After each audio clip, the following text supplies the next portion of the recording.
is a presentation of Fox Sports. We are sports. We are Southeast.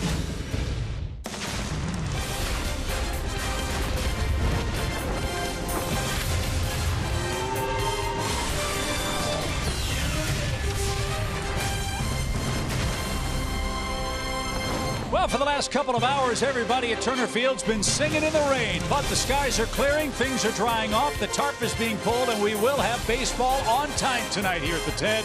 It's Game 2, the Reds and the Atlanta Braves. Hi again, friends. Welcome back to the ballpark. A slugfest last night, won by Cincinnati. Final score 9-8. I think it's safe to say, fellas, that was not one of the best pitching performances we've seen in 2016. Should see a better matchup tonight, especially with Julio Teheran, Tommy, getting the ball for the Braves tonight. Yeah, I'm with you. I'm pretty confident in thinking runs are not going to be that plentiful tonight. But for the Braves, Julio Teheran has just been on a roll. He's raised his game to another level, had a spectacular month of May. Although his win-loss record hasn't indicated that and probably is not indicative of the type season he's had, he's been really good. Attacking the strike zone, both pitches, or all pitches, I should say, both sides. Been victimized a little bit by the home run ball, but that's going to come with attacking the zone. You see his last 9 starts, 2-4 record, but a spectacular ERA at 1.8, a tremendous opponent's batting average at 179.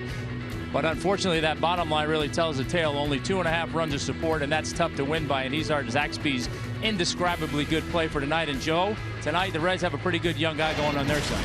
Yeah, Brendan Finnegan's a guy they got from Kansas City. This guy was the first player in history to pitch in the College World Series and the Major League World Series in the same year. When they got him from Kansas City, they weren't sure he was going to be a starter because he's primarily a 2-pitch pitcher, fastball, slider. But he's developing a changeup, and in recent days, his numbers have been pretty good, although his record may not indicate it.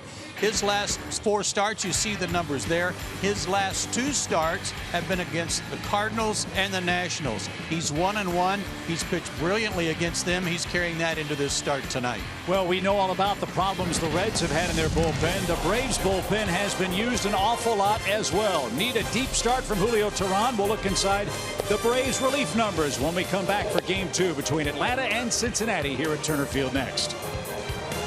Atlanta Braves baseball is presented by Academy Sports and Outdoors. Right stuff, low price, every day.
At Turner Field for Game 2 of the Braves versus the Reds, as the Braves try to even the series with Julio Teheran on the mound, arguably coming off of the best outing of his career. 8 innings pitched, 2 earned runs, and they're really hoping that he can do that again because this bullpen is taxed. And that takes us to tonight's Cold Hard Facts, brought to you by Clean, Crisp Coors Light. The bullpen has used 15 different relievers. That bus has not stopped from Gwinnett up here to Atlanta, and check that out, since May 17th.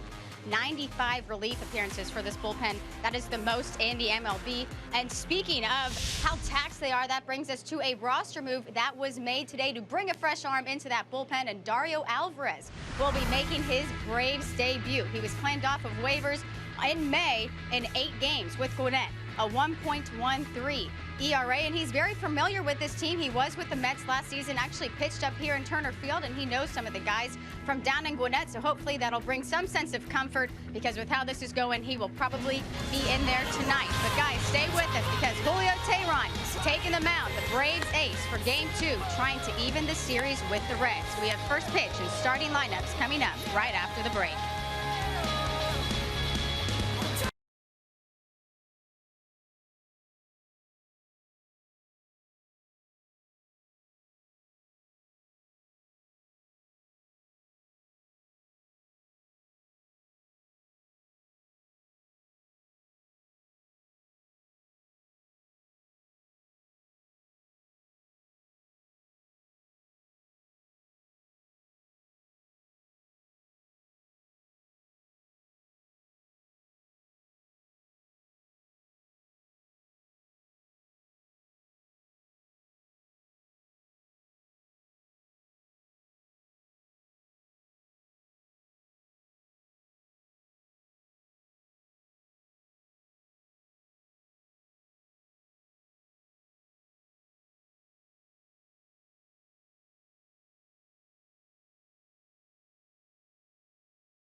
Where it has stopped raining, field looks to be in great shape.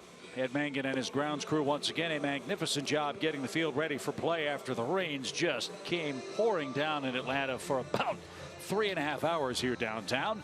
But we're going to start on time, and that's always good news when you see Julio Teheran back out on the hill for the Braves, as Tommy mentioned a moment ago, and Joe as well. Julio's looking for his 3rd win this year. 2-6 on the year. You see his numbers against the Reds career. 4 starts, 2-1 with a 1.78. At Turner Field, 1-1 with a 2.33. So he's pitched well against Cincinnati, and the Braves need that tonight.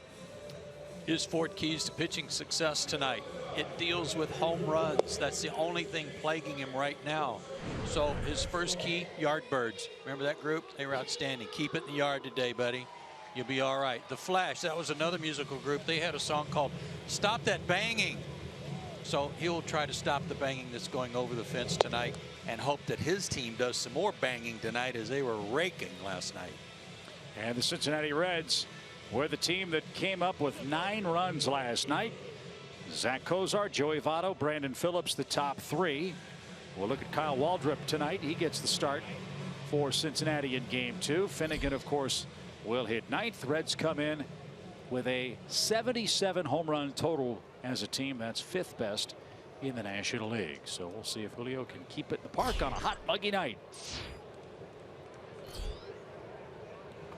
Braves start play at 18-45 for the year. The Reds 25-39.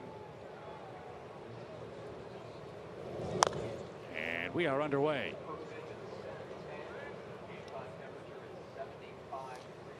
75 degrees. About a 20-degree difference now than around 2 o'clock. Yeah, it's nice. Sticky today.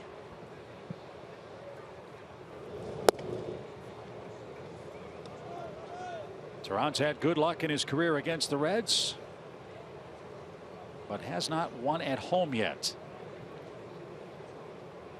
So let's take care of that. As this one's hit high in the air toward right, Markakis chases it, and he's going to backpedal and make the catch. And Zach Cozart is retired for the first out. The rest of the Braves defensive lineup. Jeff Francoeur gets the start in left with a left-hander on the mound. A night off for Ender Inciarte. Chase Darno in at shortstop after Ibar got hit with a 97-mile-an-hour pitch to the ribs last night. And Tyler Flowers is once again behind the plate.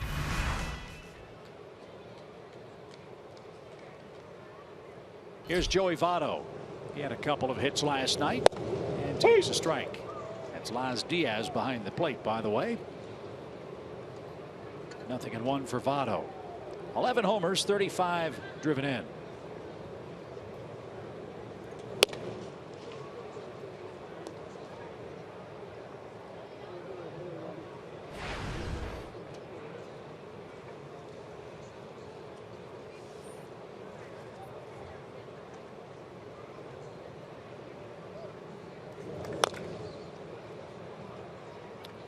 Julio's first few starts, he was just kind of treading water. 6 innings, 2 runs, 4 innings, 5 runs, 7 innings, 6 runs. And all of a sudden something happened where his fastball came to life. It's like he rediscovered his fastball, and I think that's what's made him so much more effective. Well, I think the other part too is it seemed like early in the year he wasn't that guy that we saw as a young pitcher up here that wanted to pitch inside. He had kind of gotten away from that a little bit, it seemed, and you know, now he seems to be much more aggressive and efficient on both sides of the plate. 2 balls, 2 strikes for Reds first baseman Joey Votto, who's got a career low batting average right now at .237. The lowest that Votto's ever hit in the major leagues is .255. That was 2 years ago when he missed 100 games with leg problems. He's a lifetime .311 hitter. He starts play tonight at .237.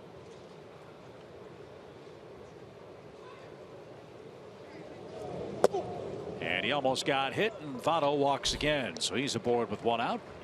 And Brandon Phillips will come up. Julio to the stretch for the first time. Julio's last start against San Diego, a beauty. 8 innings, only 1 walk in that start, 8 strikeouts, and the 2 runs he gave up were solo homers.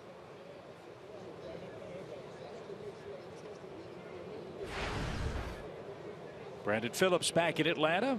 As we told you, he's from Stone Mountain. He was 0 for 4.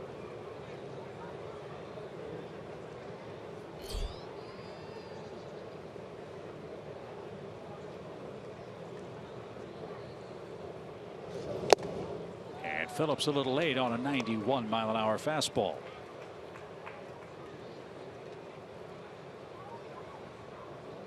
There are 2 Reds who've hit into a lot of double plays. Phillips is one of them. He's hit into 8. Joey Votto's hit into 8. The Reds team has hit into 48 twin killings this year. And it's 0-2.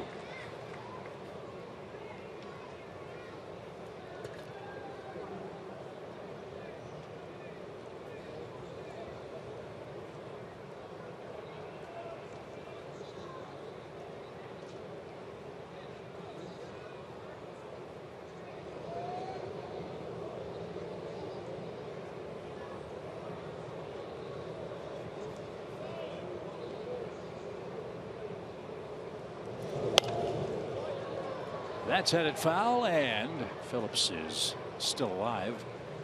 0-2.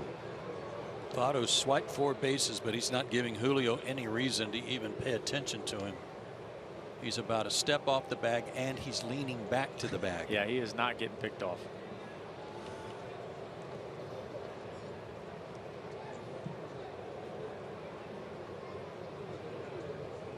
That's Brian Price, the Reds manager. It has been an injury-plagued season for Cincinnati again this year.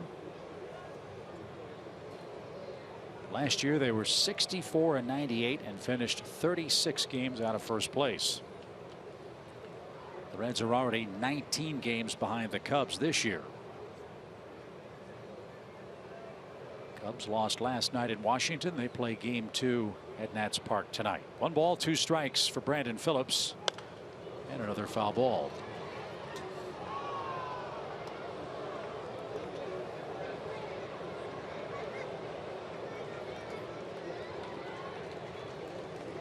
Some have used the term embattled to describe Brian Price. A lot of that has calmed down now that they've played better baseball. The Reds enter play tonight having won 10 of their last 16 games and 3 of the last 4 series that they have played. And they're slowly but surely starting to get some of their pitching back. They've got a good one going tonight in Finnegan. The delivery is off the plate, and it's 2-2.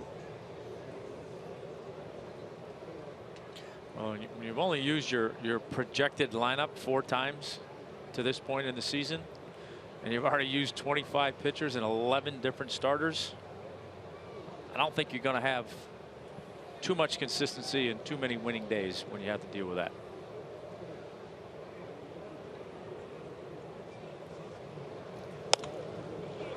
And if ever there was an example of how important pitching is in this sport, look at the Cincinnati Reds. They hit a lot of home runs, they score a lot of runs, they get on base a lot, but they have to outscore their own pitching staff on a nightly basis, and that's almost impossible to do consistently. And it wears you out.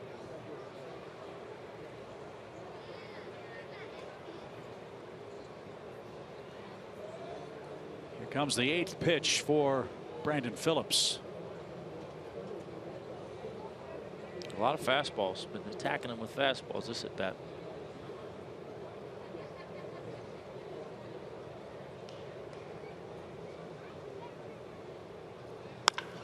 Line into left field, and Francoeur's over quickly. He'll make the play. Votto jogs into second base, and he'll stand there with 1 out.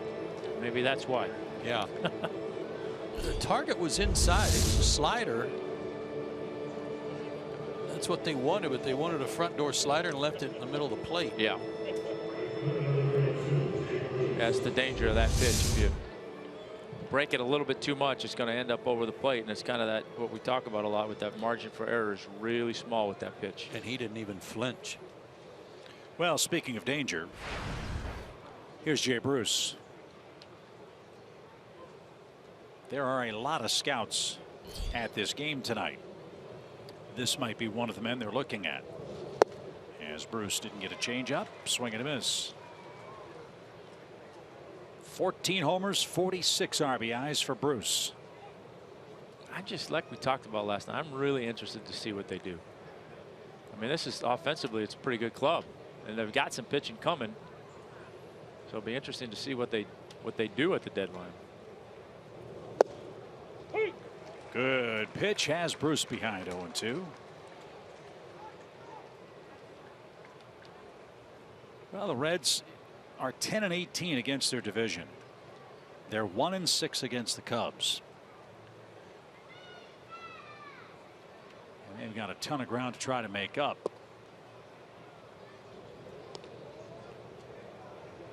Big contracts for Joey Votto. Big contract with another year left for Brandon Phillips. Jay Bruce has a big deal. Yeah, with a club option for next year.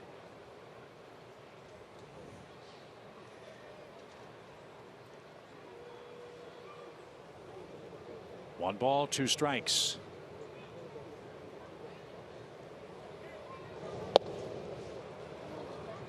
And now 2-2.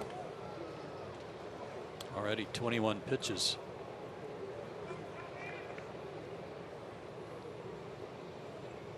Dick Williams is the general manager of the Cincinnati Reds. This is his first season in that role. Walt Jocketty was promoted to president of baseball operations for the Reds.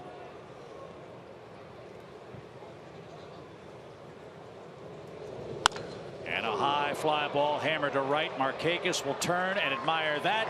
Jay Bruce has hit a 3-run home run. And the Reds have struck first again in the opening inning.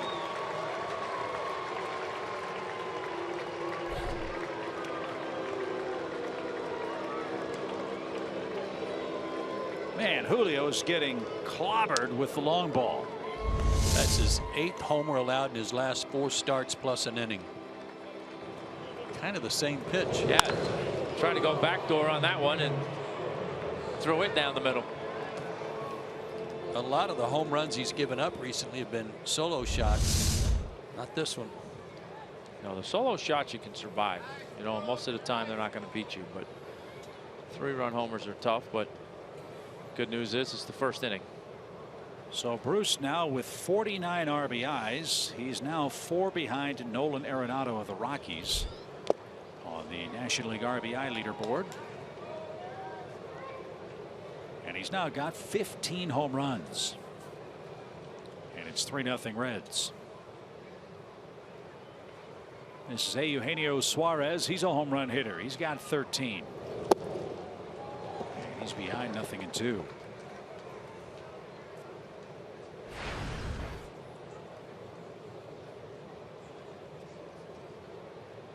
If you missed us talking about Suarez last night, he came over from the Tigers. It was a deal for Alfredo Simon.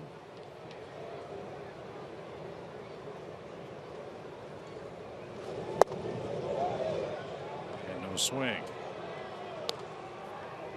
And Suarez in 97 games with the Reds hit 13 home runs. So he's already equaled his totals from 2015.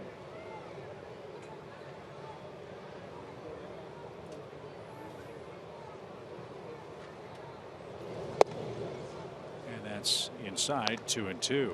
It's interesting too that Suarez in his minor league career, most of his playing time came as a shortstop. He'd only played 3 games at third base before the Reds got him. And a swing and a miss. Teheran has his first strikeout. 2 away.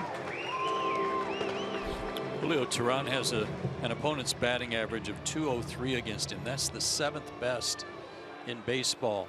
But of the hits he's allowed, 61 coming into the game today, 19, almost 20% of those hits are home runs. And that's, again, that's what's been plaguing him more than anything. Yeah. Surprised to see Scherzer at the top of that list. The sinker ball that he's got.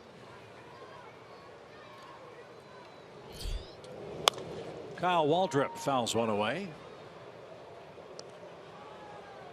Waldrop just up from the minor leagues for the Reds. He had a hit and an RBI last night.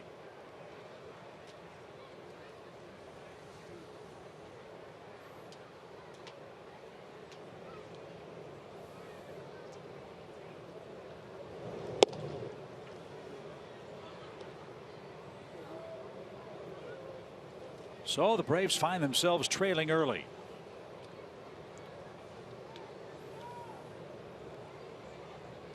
They've won 7 games this year when the opponent has scored first. Bouncing ball towards second, bobbled, kicked, and Waldrop's aboard. Jace Peterson with an error, and the inning will continue for Tyler Holt.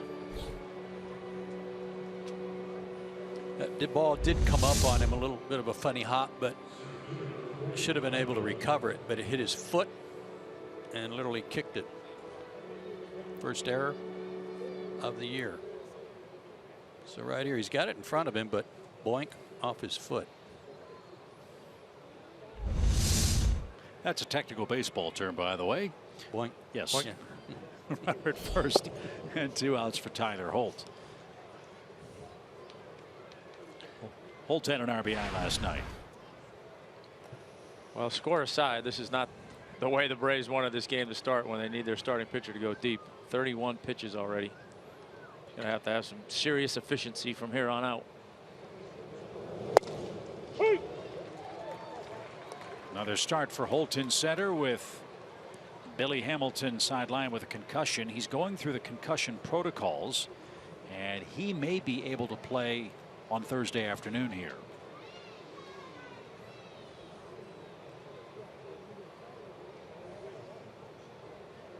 So that's a what, a 7-day DL? Correct. Does it have to be 7 days, or can he come off sooner? I think it's mandatory. Mandatory.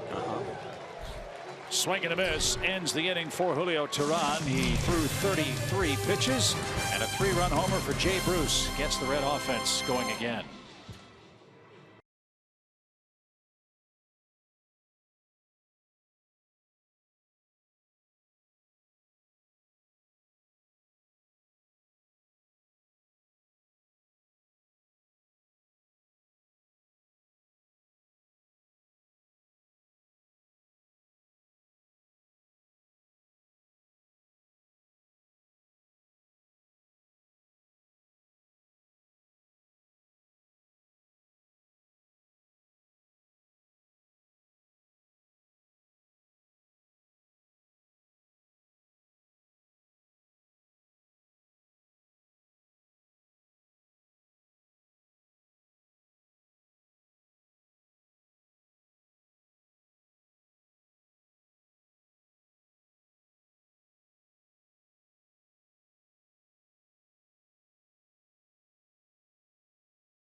To bail him out after a 3-run first inning for the Cincinnati Reds. Brandon Finnegan is a young left-hander, a former #1 pick of the Royals, and the Braves will see him for the first time tonight. 2-4 with a 3.7 ERA, and you see his lefty-righty splits. Been pretty good against the lefties, as you would imagine. Struggled against the righties. Batting average not bad with the righties, but 10 home runs allowed to right-handed hitters, which would suggest to me that he needs to continue to work on that changeup. Yes, I was just going to say, I think a lot of that is that he doesn't have a go-to pitch outside his fastball or slider just yet. So that's maybe he needs to call Tom Glavine. I'm busy with our own guys. Okay. And there's the Braves lineup. Malik Smith back in the leadoff spot. Irish. Good point. If he calls, I'll listen to it. Okay. Would you say this guy's as close to a #1 starter that the Reds have right now on their staff, considering the teams he's pitched against and that very solid ERA, pitching in a bandbox? You'd say based on his numbers, you would say yeah. He was compared by some of their broadcasters to Danny Jackson. Was kind of the guy that came to mind. Max effort, tries to overpower a lot. Doesn't quite have that feel and touch yet, which will certainly help with his development of his changeup once he gets that a little bit. He was the 17th pick by the Royals in 2014. And as Joe mentioned, went from the College World Series to the Major League World Series in the same year. After pitching at TCU.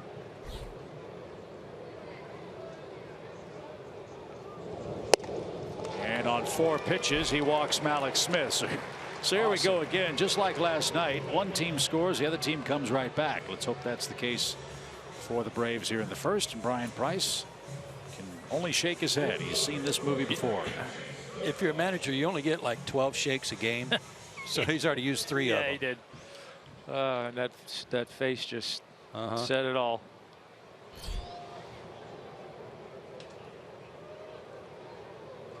Chase Darno is the Braves shortstop tonight. And he's missed with 5 in a row to start the game, and Tucker Barnhart's out for a visit. I'm guessing we just gave you a 3-run lead. Let him hit the ball. Yeah, no, I think it has more to do with there's supposed to be some more rain coming in around midnight. Yes.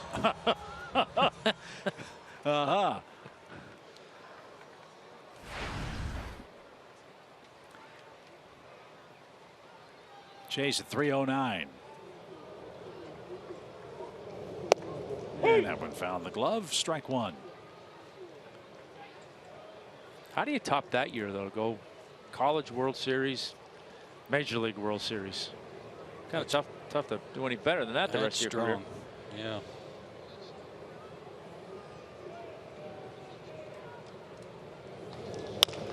Little roller hit toward Brandon Phillips. He's going to throw to first, throw back towards second, and Malik Smith with some good base running is in ahead of the return throw from Joey Votto.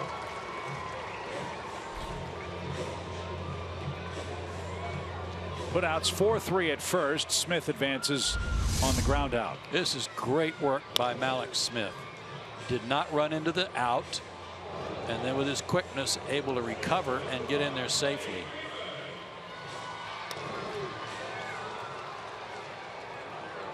Look at that change of direction. That was very athletic. So he's in scoring position for Freddie Freeman, who hit a home run, drove in 3 last night, and picked up 3 hits. That was a sight for sore eyes for Braves fans everywhere. Freeman had a good game last night. Double digits in homers and 21 RBIs.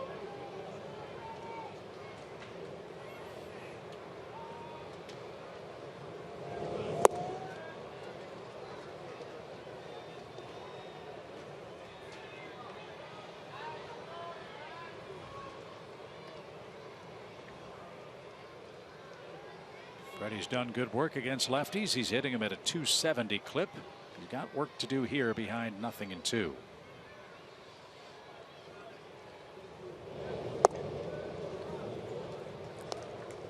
I see their point about the max effort.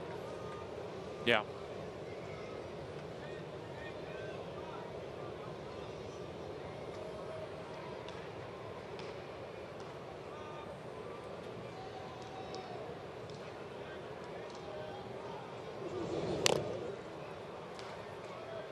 Barnhart couldn't hang on. We'll do it again.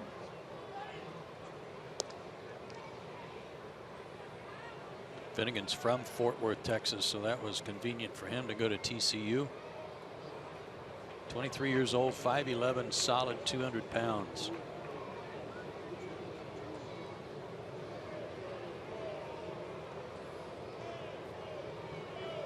Hooley probably going through every hitter in the first inning.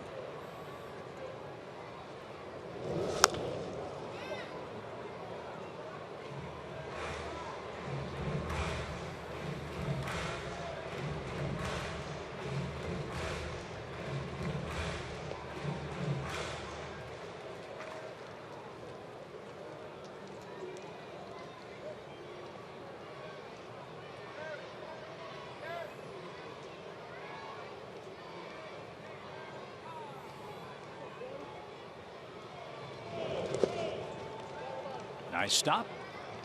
Even count. As we told you last night, Tucker Barnhart for 4 consecutive years was rated the best catching prospect defensively in the minor leagues. And because of the injury to Devin Mesoraco, he's in there every day for the Reds. Mesoraco, shoulder surgery. And that's a big loss for the Reds. It's another big part of their offense. And Finnegan tried to make a pickoff play and fell down on the back slope of the mound.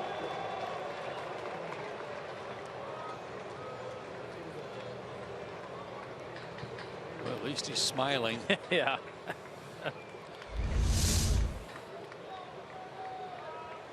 I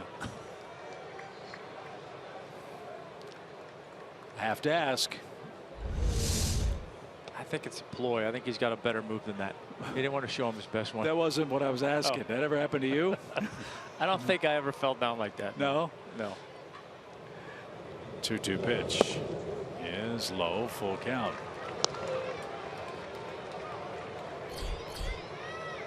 Francour's next.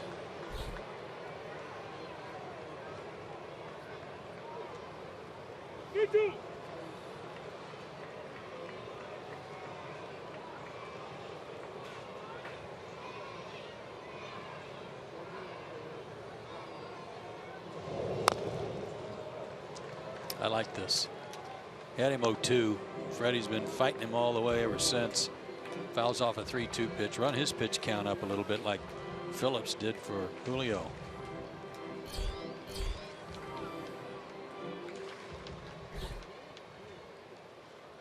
Both the Braves and Reds made roster moves before tonight's game to try to bolster the bullpens. We'll talk about those in a minute. First, the 3-2 pitch to Freeman is caught on and missed. That was in a perfect spot and his best fastball of the inning. That down and away strike at 94 miles an hour. Yeah, it's a tough one to pick up, tough one to catch up to. Like we've said many times, you can locate that pitch time after time after time. You're going to get a lot of guys out. So the first strikeout for Finnegan. Jeff Francoeur is the batter.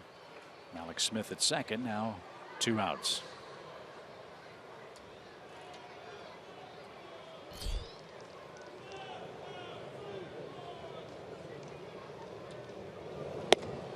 And that's way outside. Hope you enjoyed Kelsey Wingert's report on Braves Live. Ryan Weber sent to AAA. Dario Alvarez was brought up from Gwinnett. The Reds have brought up J.J. Hoover and former Braves farmhand Jose Peraza. Last night starter Wright was sent down to AAA and Jordan Pacheco was placed on the disabled list. Popped up out of play. It's an even count to ball and a strike.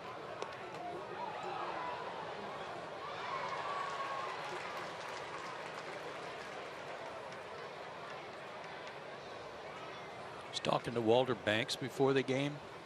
He said, Joe, what number were you in Seattle? I said 18. He said 18, 1-8. Elvis Presley was born on 1-8. He said, so was Jeff Francoeur. And I said, wow, maybe that's why he's wearing 18. So I went to Jeff. I said, are you wearing 18 because 1-8 your birthday? And he goes, no, Peyton Manning. Huh. Like I was an idiot.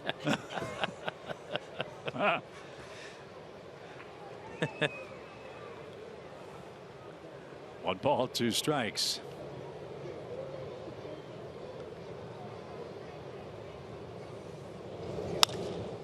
In the air to right. And that'll be caught by Jay Bruce. No Omaha chant for Jeff Francoeur here in the first inning. Braves are out of luck. Smith left stranded.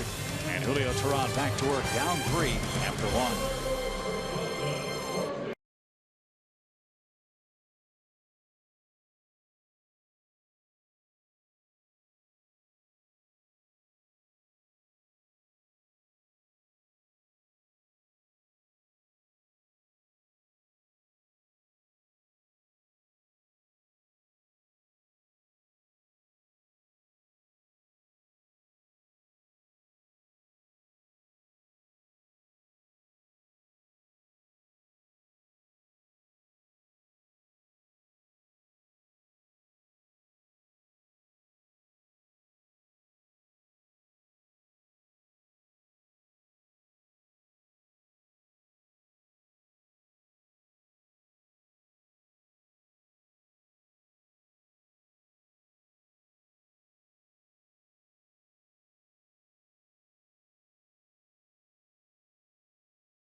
Bruce homer is how the Reds got their offense going, and that's important because again we're participating tonight in the home run challenge. Every homer in this game raises $7,400 for prostate cancer research, and you can make a pledge by going online to homerunchallenge.org.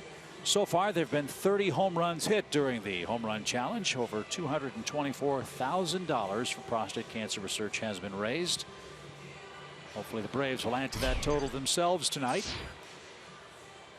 as Tucker Barnhart digs in the Cincinnati second. Long and heavy workload inning for Julio in the first. 33 pitches.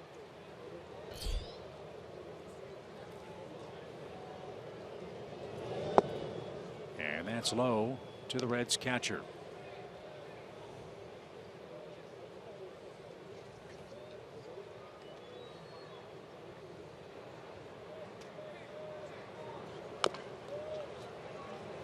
That is a fair ball. Flowers pounced on that down the third base line. And Barnhart is out number 1. Good hustle, because if that hits, it might spin back foul.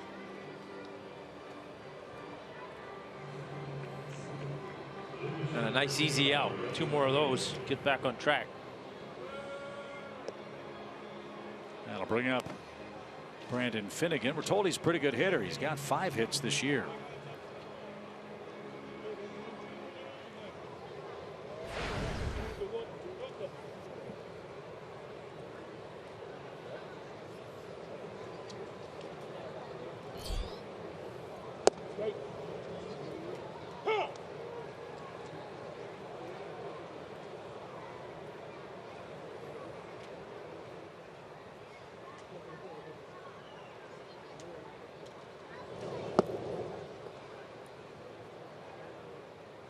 That's taken low. 1-1.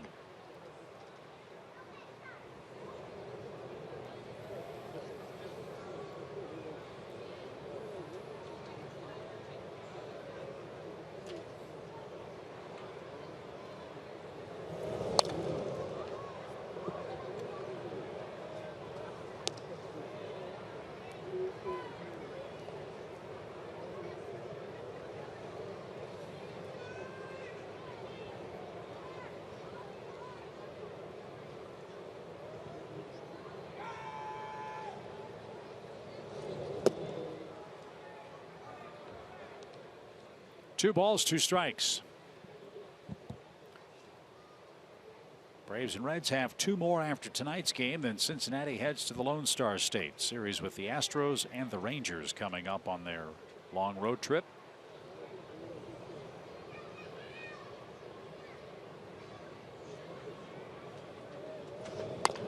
And a bouncing ball up the middle. Julio lost his glove. Peterson made the play, and there's the second out. Well, I'm glad he didn't touch it. Yeah. With the glove off.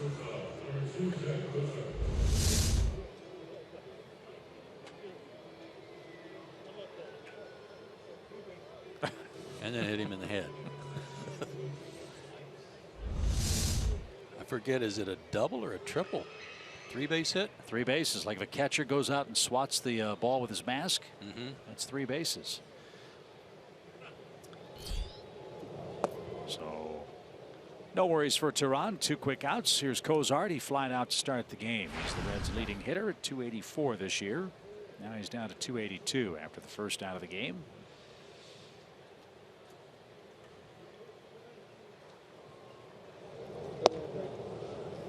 He's another name that some have bandied about as a trade commodity.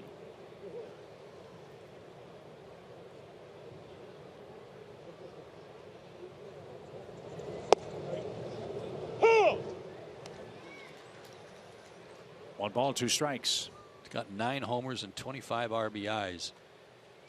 I don't know what prospects they have in their system that might be ready to break in at shortstop, but it'd be tough to trade him if they don't have someone ready. He's good.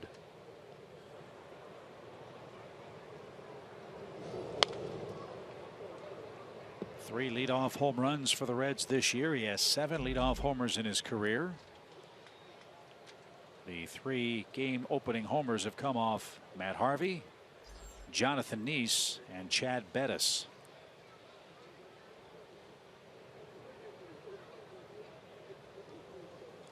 At one point he had a 10-game hitting streak, and that hitting streak was stopped by a man that has stopped a lot of streaks offensively, Jake Arrieta, when he threw a no-hitter. The rhythm is not good so far between Flowers and Tehran. The first inning, even without a runner at second base, they were having trouble connecting. And Flowers, for the most part, has been catching Julio on a regular basis.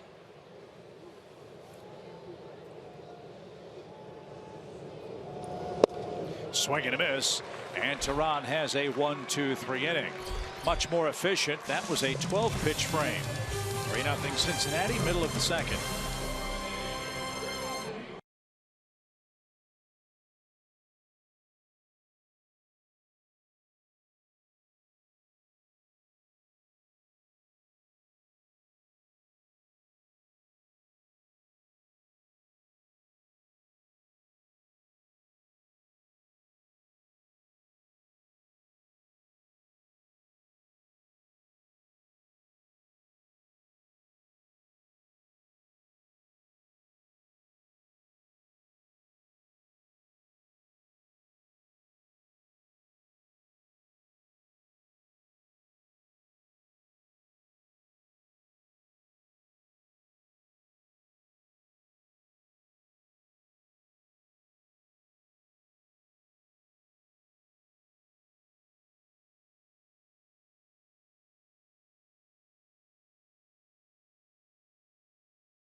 Headed into the bottom of the second, and shortstop Eric Ibar was scratched from the original lineup earlier today due to some bruised ribs after he was hit by a pitch in last night's game. It was actually a 97-mile-per-hour fastball. He did stay in the game, but you could definitely tell he was in a lot of pain.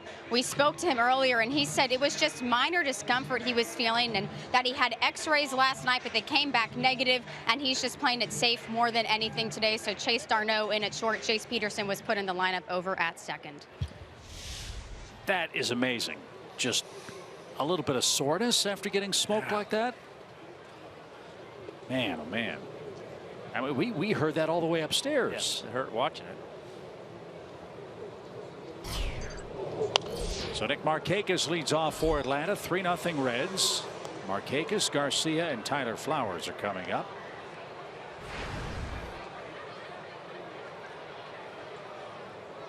Nick is trying for his first hit in the series. He's at .239 for the year.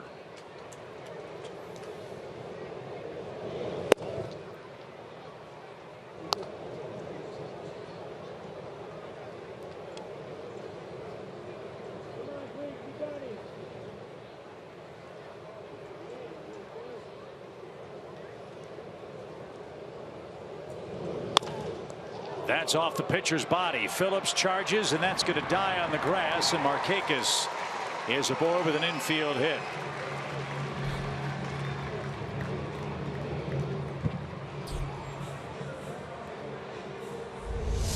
Nick waited on this pitch nicely. Breaking ball. I don't know where it hit. Finnegan. Maybe the glove.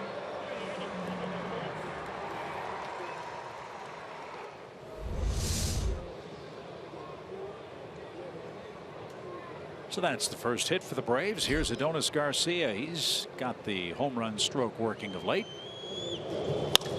And he swings the first pitch and skies it toward Holton center. And he'll make the grab for out number one.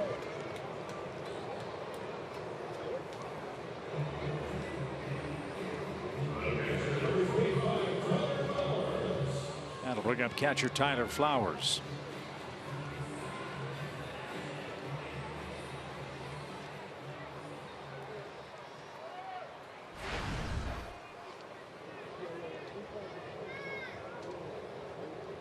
Tyler has a hit on the homestand. That hit is a home run.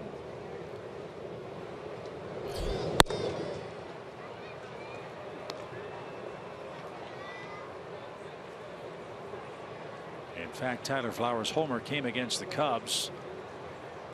It was the first back-to-back home run binge for the Braves this year. Adonis Garcia hit one out. Flowers followed with a shot of his own. That's what makes an early deficit so difficult for the Braves. This is not, as you know, a home run hitting team. Braves have hit 27 of them as a club. Compared to 70 some for the Reds. 78 now, counting Jay Bruce's. 2 balls, no strikes.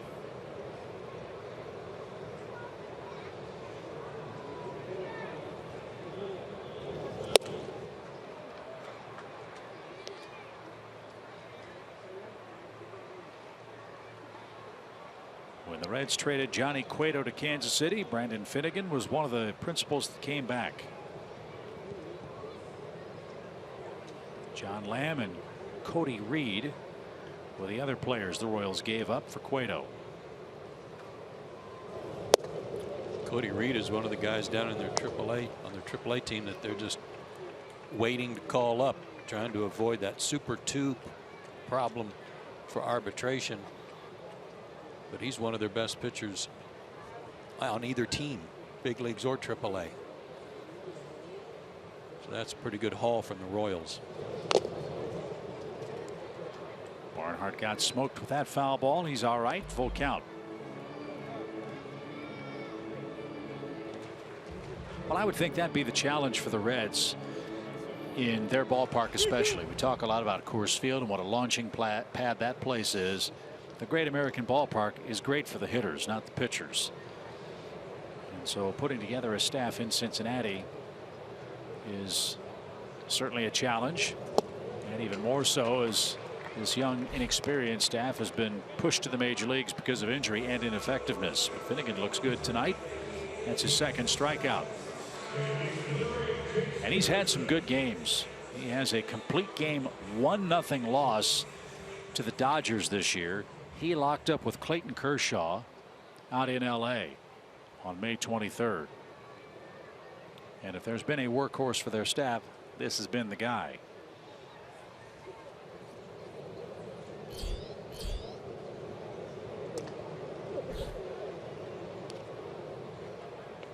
So 2 outs. Markakis at first. Jace Peterson's had a happy return to the big leagues. He's our Georgia lottery hitting the jackpot.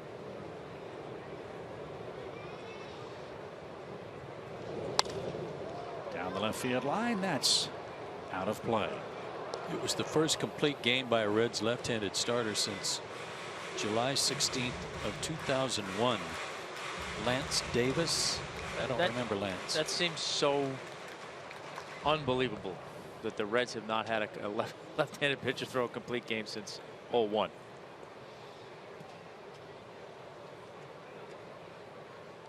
No balls at a strike. Boy, they've had some good left-handers in their franchise's history too. I mean, that's amazing. You're right. Mentioned Danny Jackson, one of them. Well, maybe Finnegan's going to step forward and grow into a top of the rotation role in Cincinnati. 1 ball, 1 strike. Taken low. When Jace got out of the blocks slowly offensively for the Braves, he found himself in some platoon situations. He did not get much playing time against left-handed pitchers at all. In fact, coming into tonight's game, this is only Jace's 8th at bat against a left-handed pitcher. And remember, he was a regular for Atlanta last season. He played every day virtually until that thumb started barking for him in the second half. The old adage, the only way to hit him is to see him, and the only way to see him is to hit him. Right. Should get a good pitch to hit here. Finnegan doesn't want to lose him and burn the pitcher this inning. But he did. Jace walked. So 2 walks for Finnegan.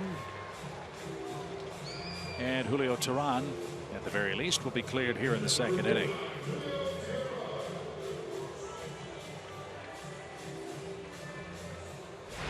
Yeah, both of those walks are the kinds that will get your manager shaking his head. Lead off walk after your team puts up 3 for you, and then you walk the 8th guy with the pitcher on deck.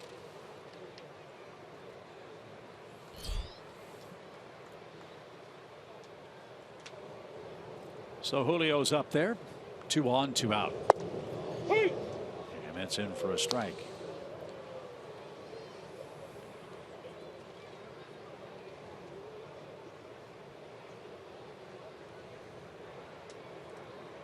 Brian Price knows a thing or two about pitching. He's been a long time major league pitching coach before becoming the Reds manager. He was a pitching coach in Seattle and Arizona for 10 years. Worked for Bob Melvin in Seattle and while Bob Melvin managed Arizona. He was also the pitching coach for the Reds for 4 years before becoming the manager. Ground ball to second. Brandon Phillips grabs that worm burner and flips to first in time, and that'll retire the side. Braves strand 2 in inning number 2, trail 3-0 as we go to the third.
Is sponsored by your local Toyota dealers. Let's go places.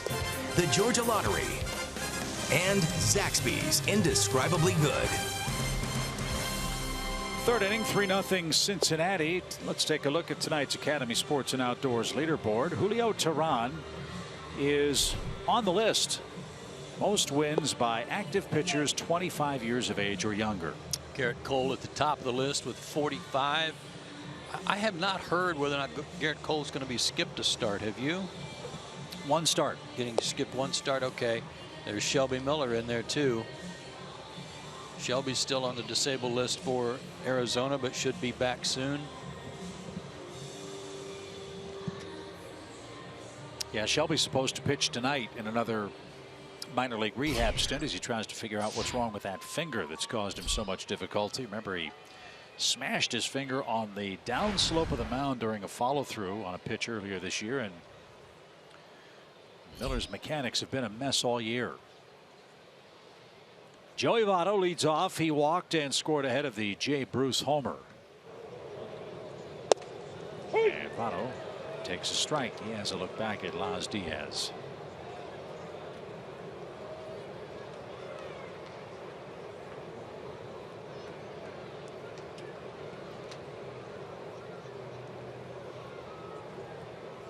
Votto chokes up.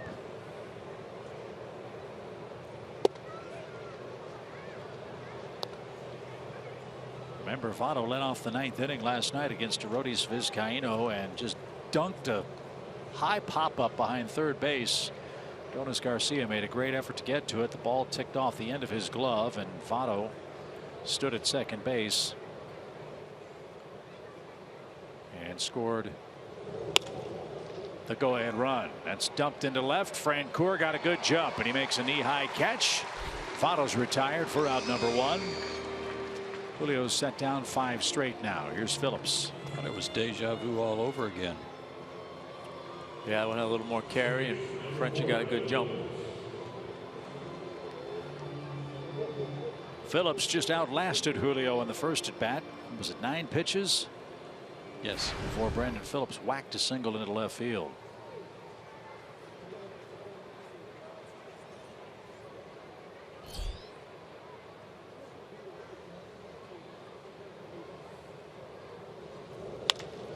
First pitch this time, and it's Markakis' turn to track down a fly ball, and 2 are out.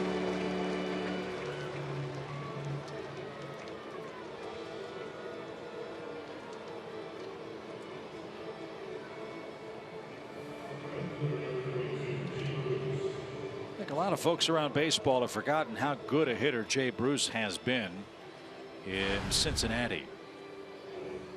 Last 5 seasons, he's in the top 10 in Major League Baseball in homers. He's in the top 10 in Major League Baseball in RBIs. He's in the top 4 in assists by outfielders in the last 8 years. What was his first year, Chip? Jay Bruce broke into the major leagues in 2008. Remember what a splash he made? Bruce Almighty is what they called him. Yeah. When he hit 21 homers. But he hit like 10 in his first 6 games or something. They were going crazy in Cincinnati for him.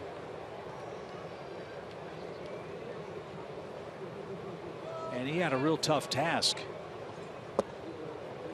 Bruce didn't get to Cincinnati until they traded Ken Griffey Jr. to the White Sox that year. He started in right field 49 of the last 53 games. Was called up May 27th. And a swing and a miss. Julio Teheran has suddenly found the magic. He got the Reds in order 1, 2, 3 in the third. Top of the Atlanta orders coming up, trying to get things even.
Of the third inning, Joe Simpson, Tom Glavine, Kelsey Wingert, Chip Carey, the rest of our great Fox Sports crew, as the Braves try to win their 8th game at home. Got to come back for Julio, who served up a 3-run first inning homer.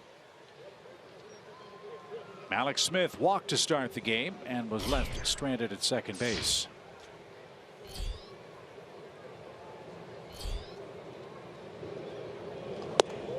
And again, he misses high to Alex. Tom, we've talked about your history of first inning problems. How much for a guy, you're pitching every 5 days, you're looking forward to it, you're geared up, you did your work in between, you watched video, read the scouting reports, then all of a sudden, bang, 3-run homer. How hard is it to not be just completely depressed by that? You know, it's hard. You know, because particularly like you say, you put all the work in, you want to go out and get off the good start, and then boom, you know what just happened. But you know, I think it's the kind of thing that you really again, if there's any saving grace, it's the first inning, right? So you got plenty of time to recover, keep your team in the game, all those things. But it's almost the kind of thing like you don't have a choice.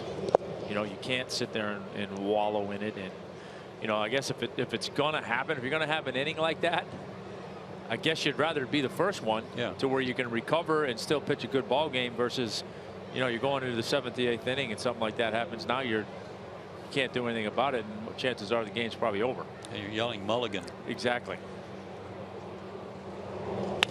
Line foul. And that's an excellent point. If you give up 3 in the first and go 7 and give up 3, everybody says nice job.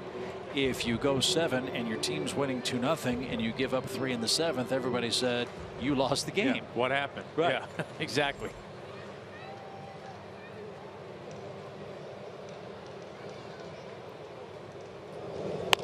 Malek's got jammed and bounces it to Brandon Phillips. And there's the first out.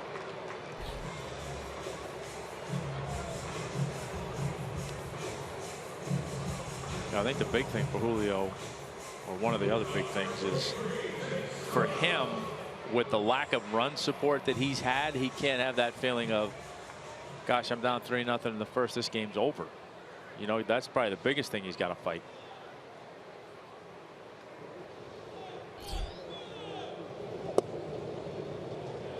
One ball, no strikes for Chase Darno.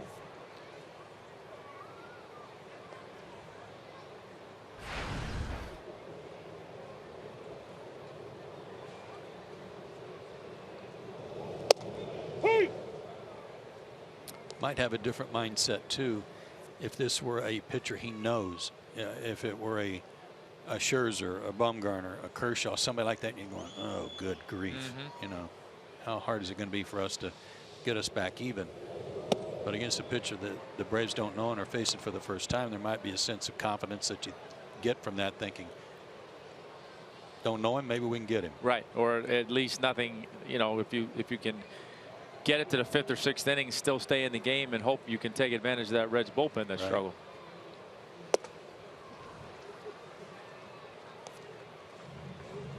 3 balls and a strike. But getting this man out of the game early has been a problem. Finnegan's pitched 6 innings or more in 4 straight outings. He has 7 quality starts this season for a Reds team that's been starved for pitching, but he is not helping himself. That's already his 3rd walk. And now he's entering the heart of the Braves order with Freddie Freeman and 1 out.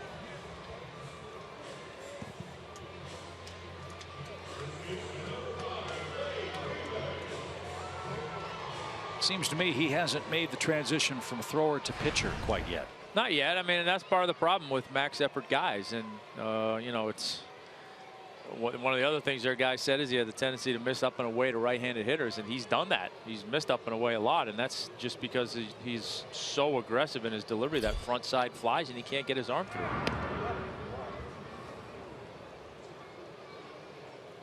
He has 3 pickoffs, but base stealers, when they decide to run, they're successful, or have been so far 6 out of 9 times.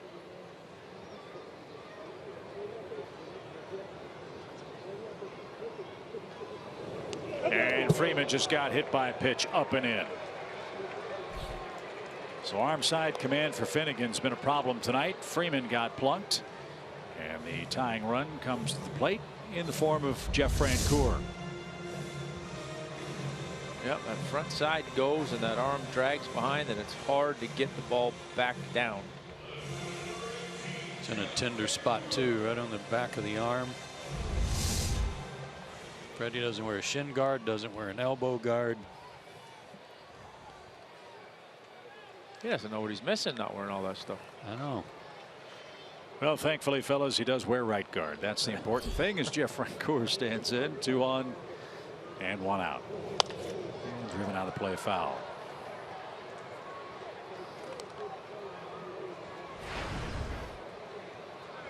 You know, Finnegan's got a big advantage the first time, maybe the second time through the lineup. The Braves have seen him only on video. He's given up just 1 hit so far, but the Braves have had base runners all over the place. 3 walks, a hit batsman, and a single. That single, an infield hit.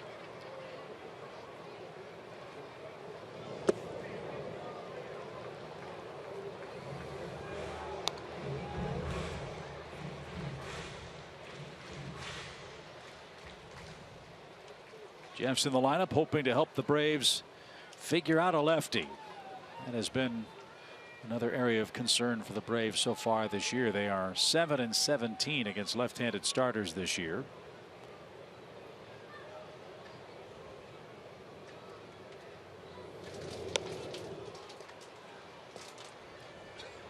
One ball, 2 strikes. Really almost hit his gloves. It was so close to his hands.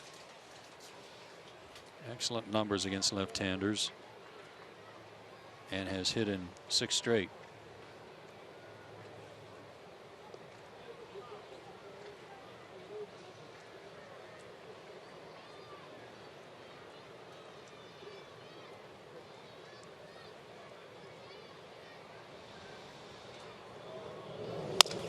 Broken bat, roller toward Cozart. He'll charge, and his flip to first is in time. The runners advanced second and third, and now there are 2 out.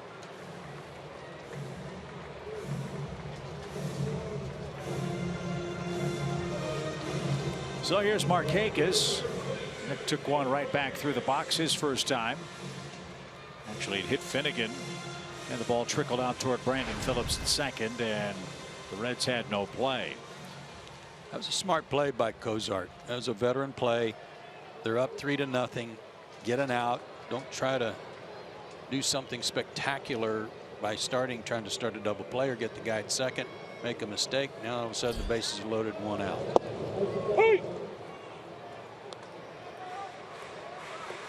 This is where Nick loves to hit, with runners in scoring position. But hits have been tough to come by for Nick since May the 1st, hitting .201 after a sizzling month of April.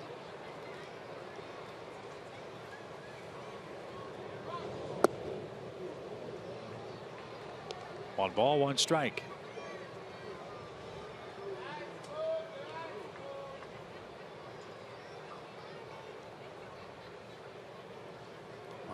Darno's going to just walk home. Suarez way off the bag. That time was called by Barnhart, maybe for that reason, because Darno was just walking toward home plate with nobody to hold him.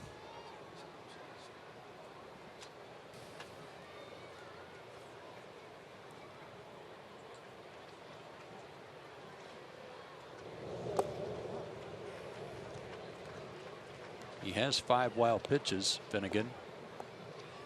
And it doesn't have to go to the backstop. As big a lead as Darno can get. If it just bounces away from him, he might score. I'd like to see him steal home. Would you know? Well, I don't think you're going to, but 2 balls and a strike.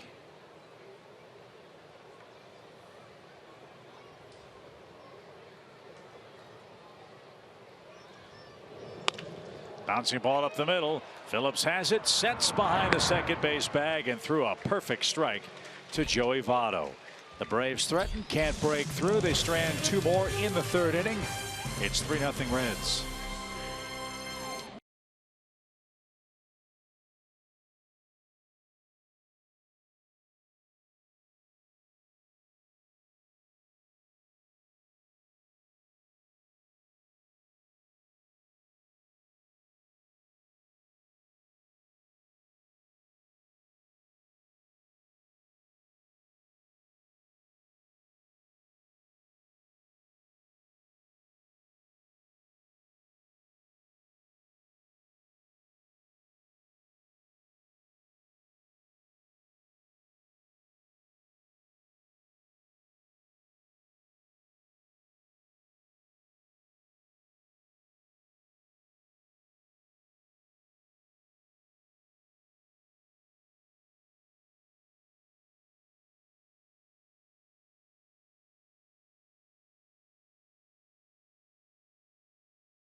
2017 spring training with Delta Airlines and your Atlanta Braves. Visit braves.com/Delta Dugout for details. 3-0 Reds. We are headed to inning number 4. Flow Ride is coming to Turner Field Saturday, June 25th for a free post-game concert. Part of the Coca-Cola and Delta Airlines Summer Concert Series. It's a show you won't want to miss. Go to braves.com/concerts and get your tickets today. Interesting, we started the half inning with that promotion for a spring training trip. That was news today. Apparently the Braves will be at Disney for at least 2 more years for spring training. As you know, the Braves have been negotiating with a couple of other sites in Florida for a new spring training home. Nothing has come of that yet. So word on the wire today was that for 2017 and 2018, the Braves will remain in Central Florida to train for spring.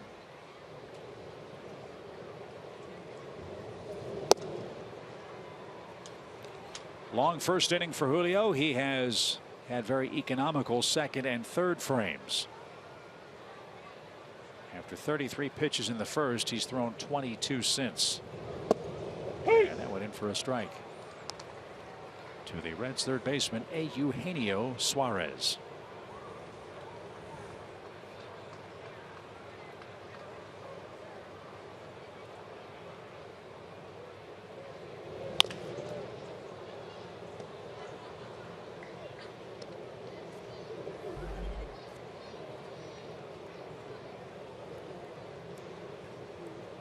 Of course, the Reds, like the Braves, are remodeling, retooling, rebuilding, whatever term you want to use. They traded Todd Frazier away. And they had Suarez waiting in the wings to take over at third base. Got another option for you there.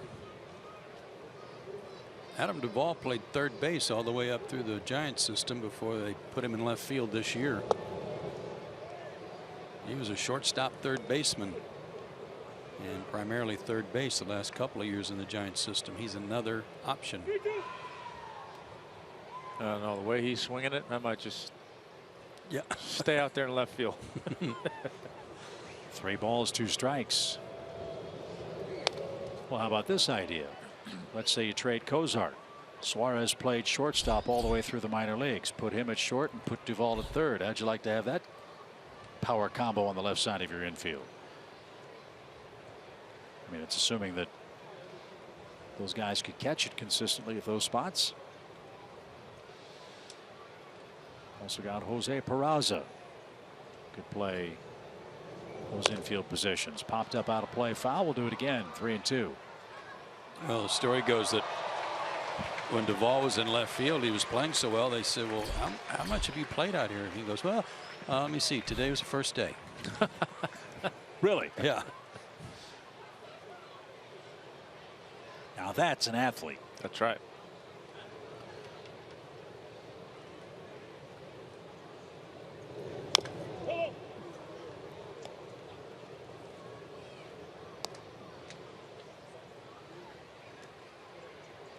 Julio has had to work hard tonight.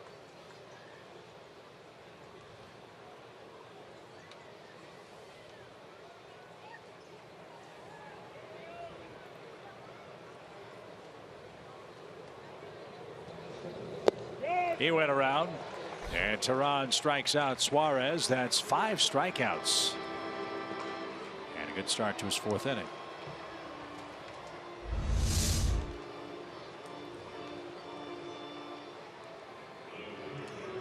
Julio caught a break there. Yeah. That was not his best slider, and it didn't start really at the plate to get him to fish. He had just made his mind up to swing. Yep.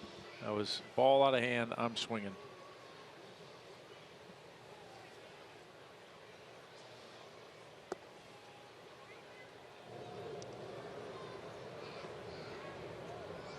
Kyle Waldrop, the batter. He reached on an error his first time up. And this one's rolled to first. Freeman's got it. He leads Teheran to the bag. 2 outs.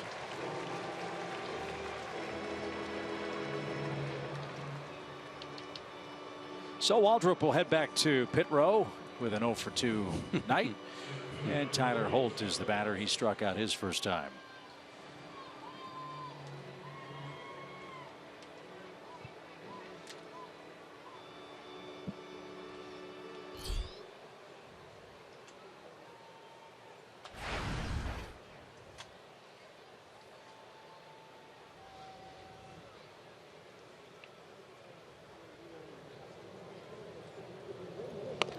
A bunt try. Julio saw it, pounced, and flips to first in time. Good play. And Tyler Holt and the Reds are retired in order. 10 up, 10 down for Julio Teheran. He needs some offense. 3-0 Reds in the fourth.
Of the fourth inning. Fans, the Braves and Fox Sports South are asking you all to nominate and share stories of people who are going above and beyond to inspire those around you during Community Heroes Week, August 16th through 19th. Each day, a different honoree will get a special VIP experience at the ballpark. Go to Braves.com/inspire to nominate that inspirational person today.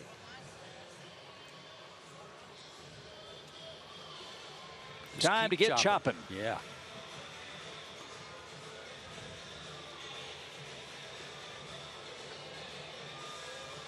And Adonis Garcia will try to do just that. He flied out to center in the middle of the Braves' second.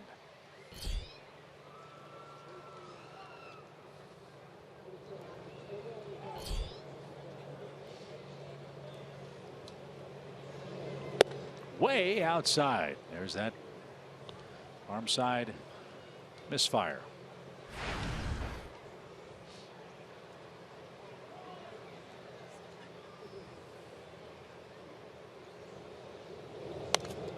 Thinking about the comparison, perhaps lightly, to Danny Jackson. Danny Jackson was so strong in his hips and legs and significant drop and drive guy that his chest was almost on his front knee when he followed through.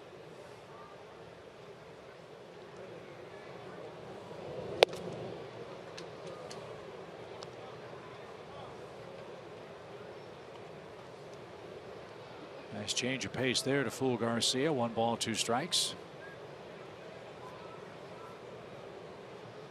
I think we've seen too many of those tonight, but that was a pretty good one.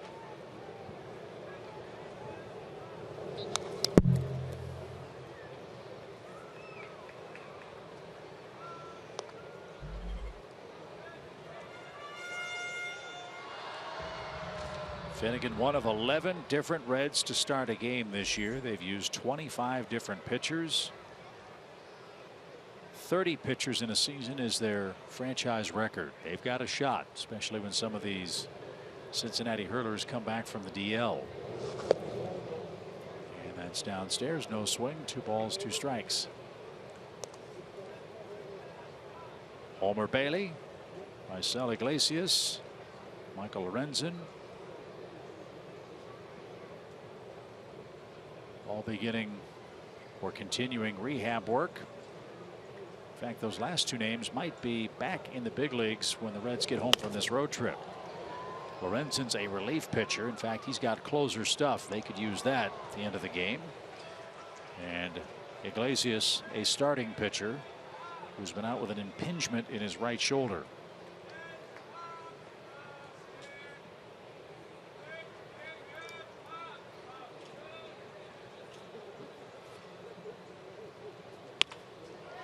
And that's headed toward the gap in left center field. It's down for a hit, and Garcia's aboard to get things started. That was a good at bat.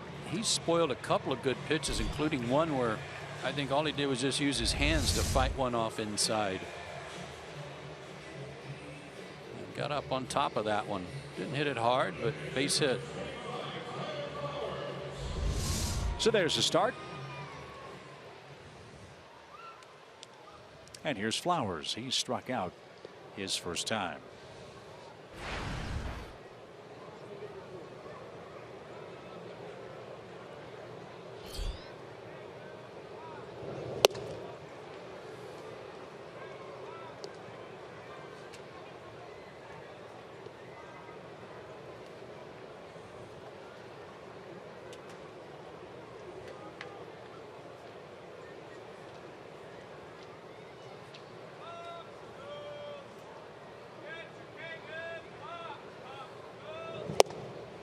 Tommy, when you put together an all-opponent team, I don't know if you've ever thought about that, but would Barry Larkin of the Reds be a candidate at shortstop? Yeah, well, for sure.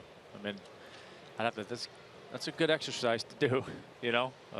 But he definitely would be in the discussion at that position. Flowers retired on 3 pitches. He strikes out for a second time. 1 away.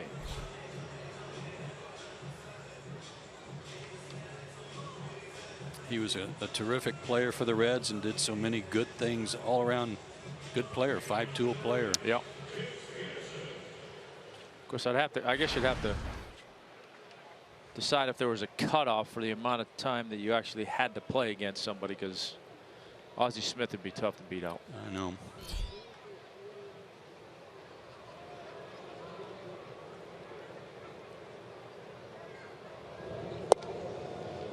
We told you last night this is a special month for the Reds. They'll be putting Pete Rose into the Cincinnati Reds Hall of Fame. That's coming up on their homestand June 24th.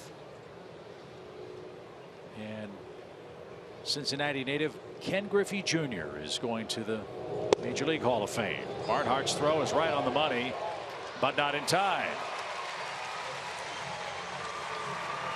Took Jim Joyce a moment to make his decision, but he ruled Garcia safe with his second steal.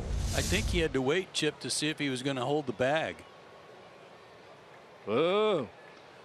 And the Reds didn't challenge one of these calls last night, and it looks like they're not going to challenge this one.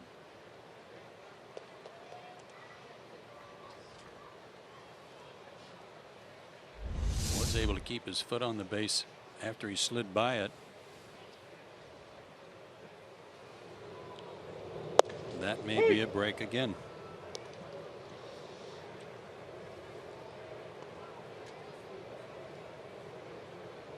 Now, Pete Rose was in the news today. Sure was.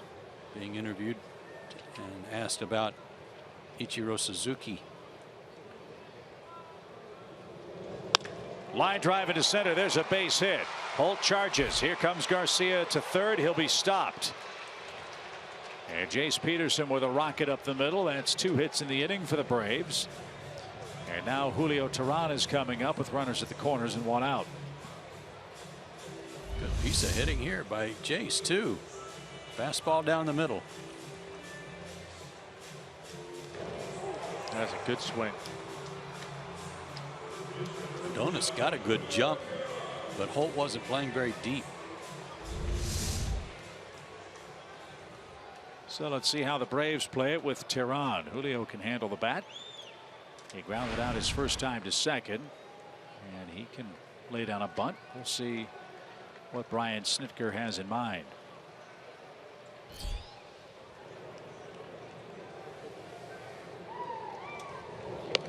He pushed a bunt, and that's foul. Yeah, why not move them both up?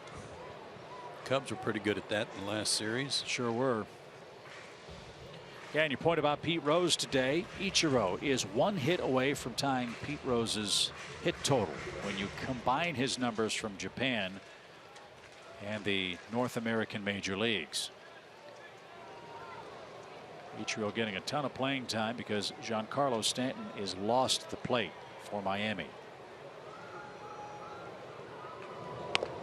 There's another bunt. This one back to the mound. Throw to first. Runner coming home. No throw for Phillips. 2 long throws turns into a run for Atlanta, and the Braves are on the board. Excellent base running.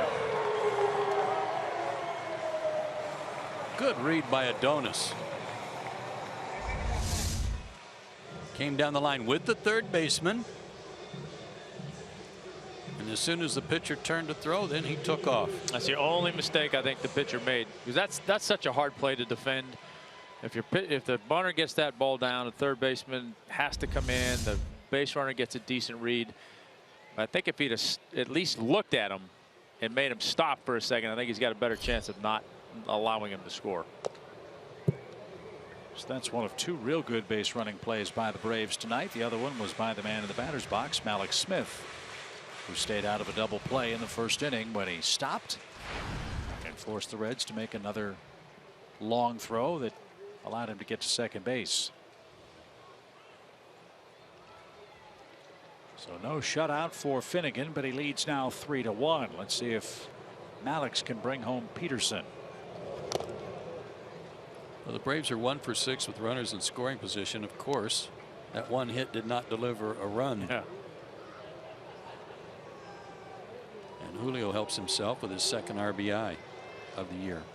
The Braves were 3 for 13 with RISP last night. That's about where they've been. 172 over the last 24 games with men at second and third base. 0-2. Just missed. 1 ball, 2 strikes. Quickly, a fundamental problem I have with this Suzuki versus Pete Rose thing is they allow the guys who've been playing in Japan for 8 or 9 years to come over and be rookies of the year. Well, technically, then their career starts in the big leagues when they are rookie of the year. And now all of a sudden people are wanting to count the hits in Japan. And with respect to Pete Rose's record, he's nowhere near it. Yeah, Pete said, well, what are they going to do next? Start counting his hits in high school?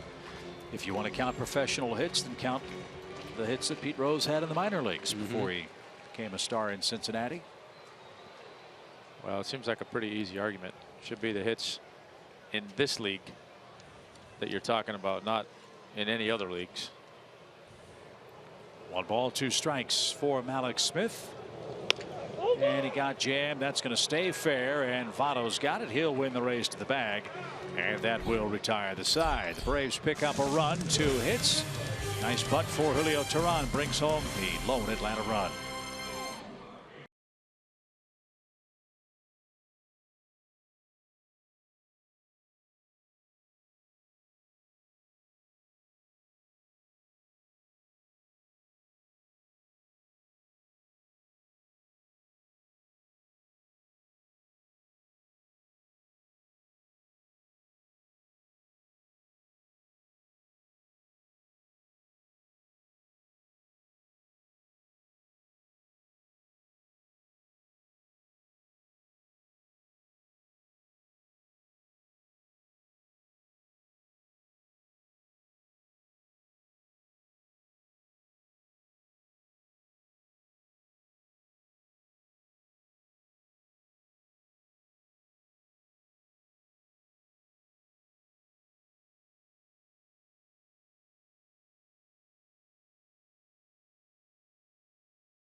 Presented by Academy Sports and Outdoors. Right stuff, low price, every day.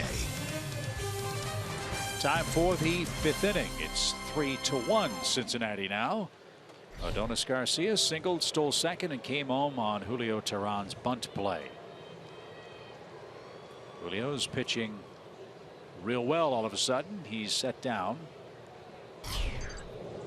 10 straight. And nice play by Freddie Freeman, sliding to his left. That takes care of Tucker Barnhart. 1 out. That saved a double.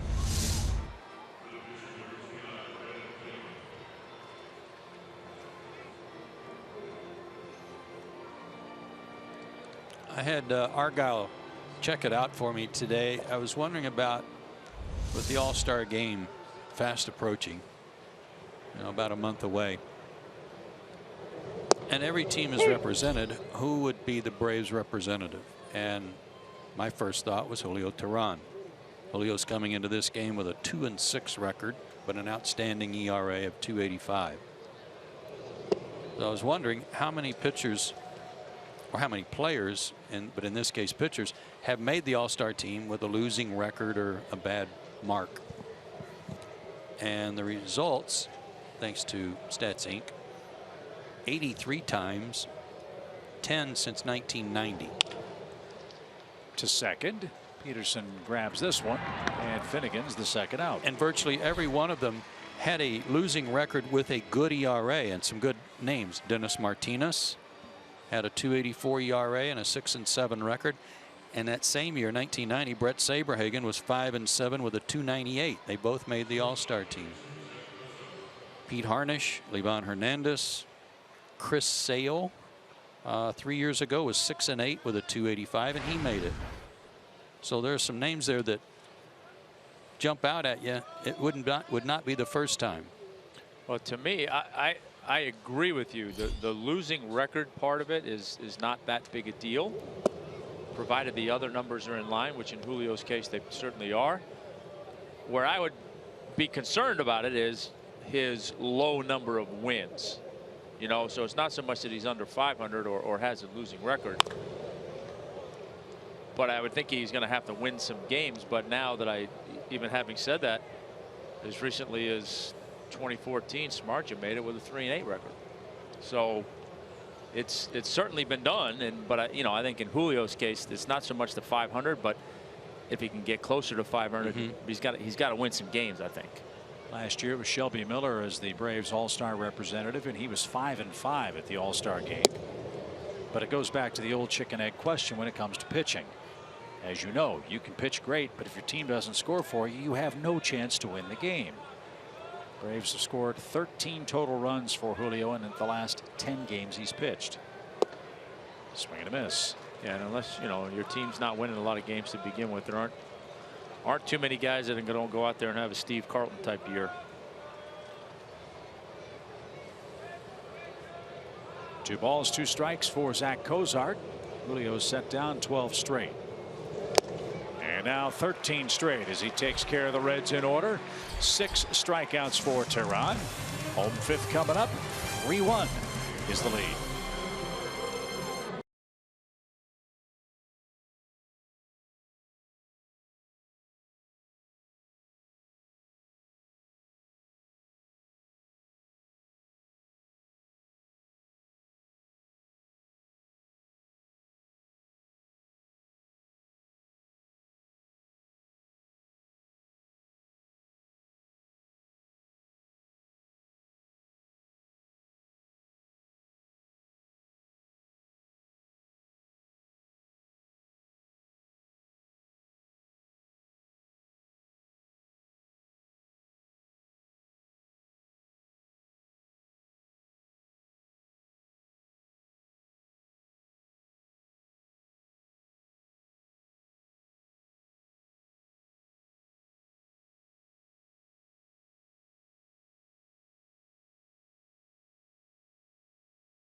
the bottom of the 5th inning, and the guys in the booth were just talking about it. Who's going to represent the Braves in the All-Star game? A lot of talk about Julio Teheran, but he is going to have some stiff competition, and that takes us to our T-Mobile greater coverage of baseball.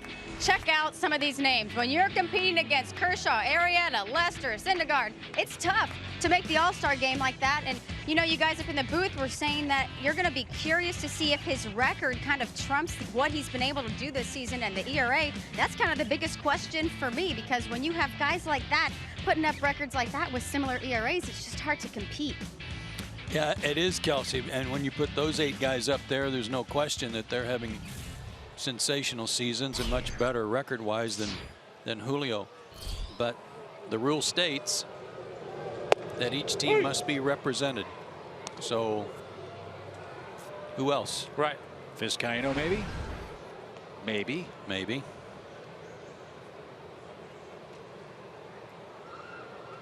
No balls and a strike for Chase Darno, who's a little late. 0-2. But you have to have position players on the National League All-Star team too. Here's another name I'll throw out. Alex Smith. He's got 11 stolen bases. He's hitting just .250. He's a good defender. He could steal a base for you. As Darno chased a high fastball and didn't get it.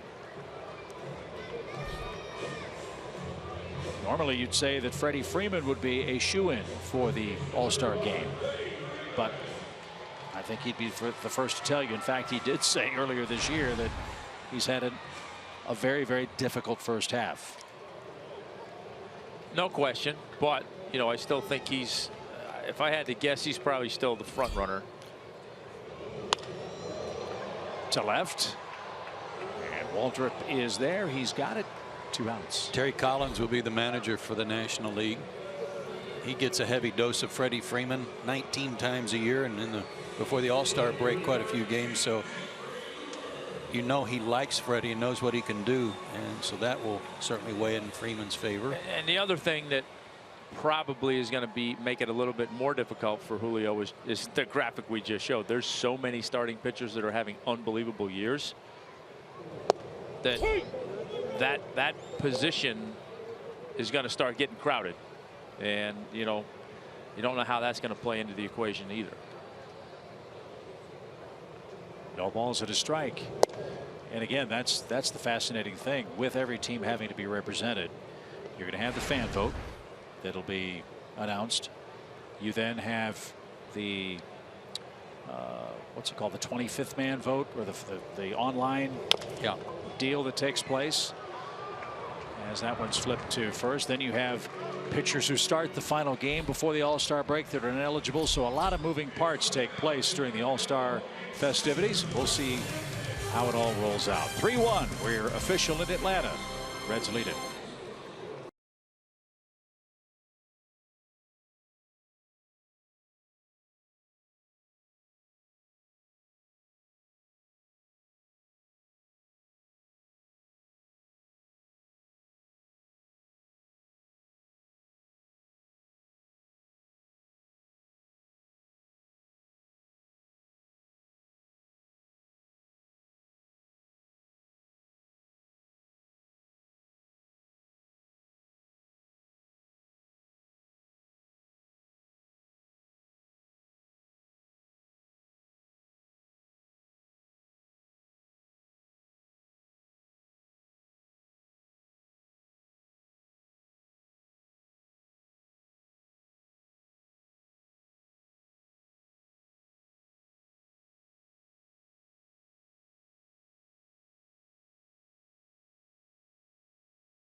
Pitching great. He set down 13 straight men. It's time for tonight's home field advantage, brought to you by Lowe's Improved Atlanta Defense.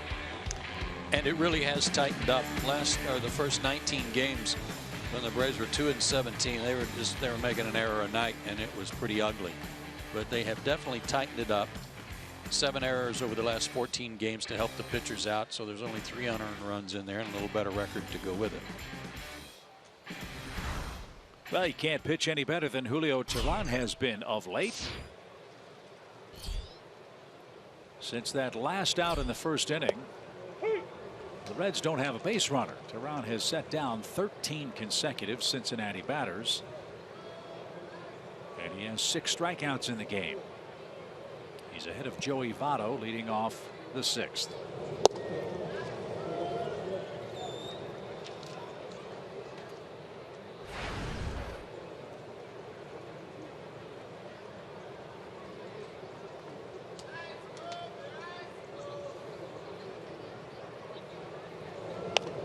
Right off his knuckles and back to the screen. 1-2 your count.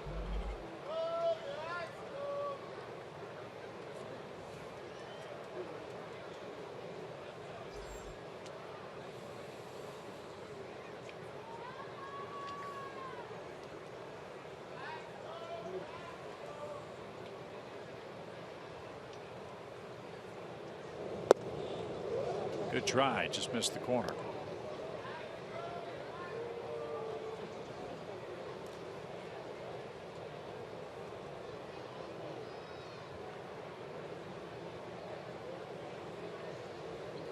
Votto's tied with Eric Davis for 9th on the Reds' all-time home run list.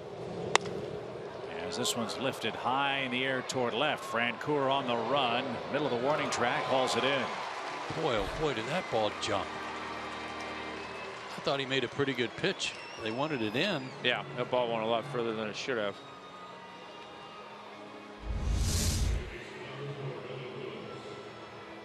It did leak over to the middle of the plate a little bit, but he didn't put a good swing on that. Still almost hit it out.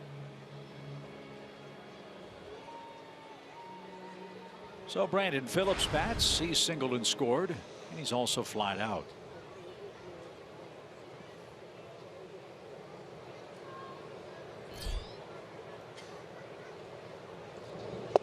The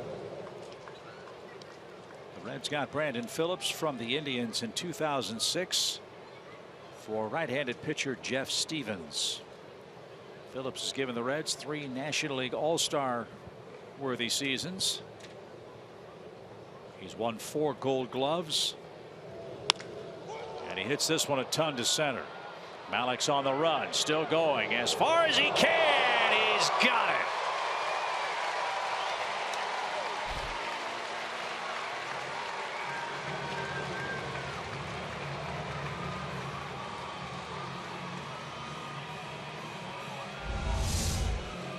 That was close. Got it right at the yellow line.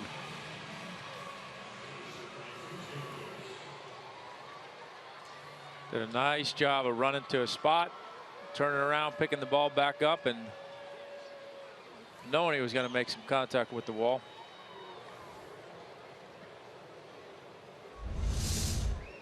So 2 deep drives by the Reds have been caught. 2 outs for Jay Bruce. Talked about the start that Jay Bruce had in his first week in the big leagues. He had 15 hits, 3 of them were homers. In fact, Jay Bruce hit his first home run against the Braves back in 2008. That was against Manny Acosta. Remember Manny? And it was a walk-off home run on May 31st. 2008. There's another little interesting little tidbit that I saw in there. To left, Francoeur twisting and turning, hauls it in. We'll have to talk about it next inning. Can't wait. Wow. 3-1 bottom of the 6th.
Thursday, June 23rd. If you're one of the first 20,000 guests here at Turner Field, you'll get a Nick Markakis bobblehead presented by Delta Airlines. Get your tickets at Braves.com. 3-1's our score. Home sixth coming up. Here's how we've gotten to our Mazda game summary. Jay Bruce has done all the damage for Cincinnati. Julio has been lights out since. It's just up to the Braves offense now. Mr. Clavin. Oh, you want me to make my point now? Oh, I'd love to. Oh, now I got to find again. only player in Major League history to hit at least 20 homers as a rookie and then increase that number in each of his next 4 seasons. He's good. Yeah. And he's only one of 5 players to do it at any point in his career. So pretty good. Way up and in. And again, Finnegan's just. Well, the changeup still a work in progress, apparently. Yikes. That was a curveball that slipped from the get-go. How did that not hit the bat? Why are those guys behind home plate ducking when there's a screen in the way? They're probably on their phones. 1 ball, no strike. And that's downstairs. 2-0. There is such a search for power all around Major League Baseball at any position. I would think Jay Bruce would bring almost whatever the Reds want to get if they were able to find a trade partner. He's healthy. He's had leg problems in the past, but no sign of that. He's an excellent defensive outfielder. And in that ballpark, I mean, he's just tailor-made for Great American Ballpark. But there again, you know, I completely understand. I mean, who knows if somebody really makes a push for him, what they can get and how that factors into where they are. But like you say, for teams that are starving so much for power, you got 2 guys on this team that have as much power as anybody in the game. You know, and man, as much as everybody's looking for it, I think you'd be really reluctant as a team to give it up when you have it. Unless you're overwhelmed, which could happen. Who knows? Nick's got that shin guard on, but I can't figure out. He got blocked a little bit on the replay where it hit him. Was it on the knee or the calf?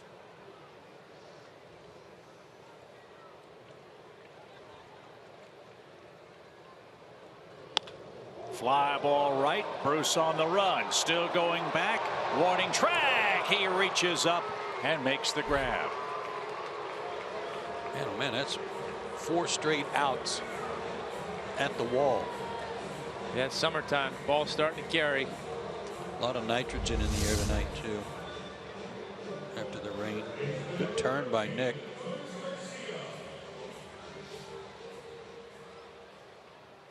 Nice play defensively, too, by Bruce. 1 out.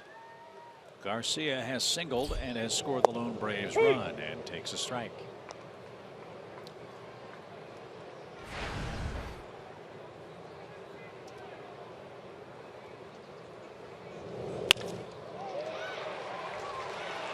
Stay hot, Adonis. Like another high pitch that he went up and got. That's his 4th hit of the series. One of those hits a homer. He's knocked in a couple of runs, and that brings the tying run to the plate.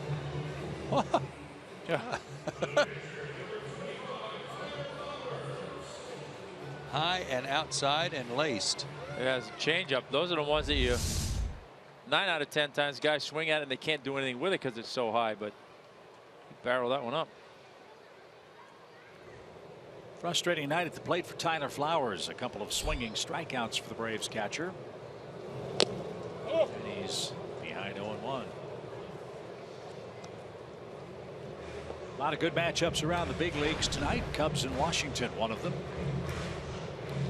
John Lackey and Gio Gonzalez are squaring off at Nationals Park. The Cubs lead tonight 3-1 after losing 4-1 last night. No balls at a strike. Pirates are in New York playing the Mets. 2-0 is the score in favor of Pittsburgh. Nicasio and DeGrom. Pittsburgh trying to snap a 5-game losing streak. And things are going to get tough for the Pirates. Their schedule really gets stiff. Giants, Dodgers, Mariners, Cardinals, Cubs twice. Washington's in there. And Pittsburgh battling all kinds of injuries. Notably their catcher Francisco Cervelli.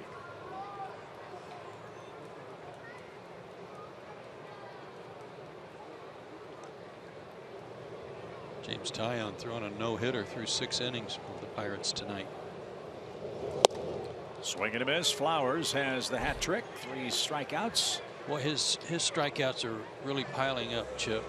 Freddie Freeman leads the team in strikeouts with 70 now. He has 1 tonight. But he has a lot more at bats than Tyler. Tyler now 117 at bats. He's got 45 strikeouts.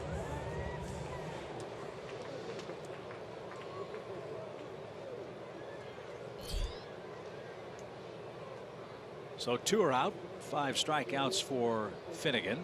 Chase Peterson has walked. He has singled.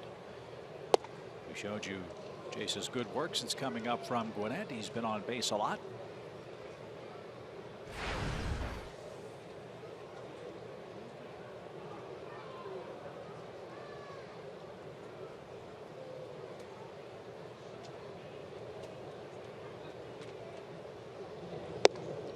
That's high and tight.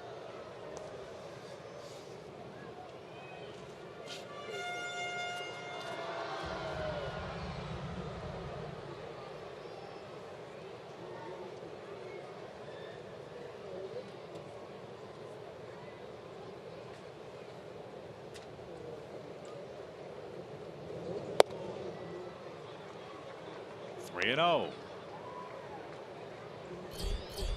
J.J. Hoover just called up.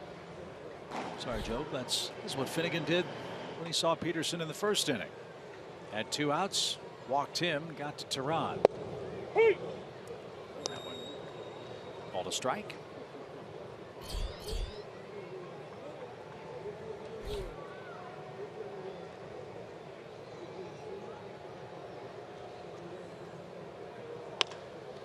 To left. And that will take care of Atlanta as Waldrop makes the grab. Today marks the U.S. Army's 241st birthday, and USAA honors those who have served in the U.S. Army and all of our service members around the world.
He leads in game 2 by 2. It's a 3-1 game.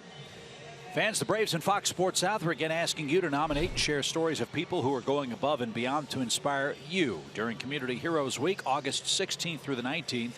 Each day, a different honoree will get a special VIP experience. Go to Braves.com/inspire to nominate that inspirational person. I think we should nominate Val Burrell. Yeah, she is inspirational. Yes, she is. She's our den mother up here in the booth. That's a good call. As well as our fantastic stage manager. So, Val, we appreciate all you do for us. As Eugenio Suarez leads off the 7th. Can't pitch any better than Julio has after the Jay Bruce homer. Only one man has reached for the Reds after Bruce parked a 3-run shot with 1 out. And that was Waldrop, who got on a Jace Peterson error.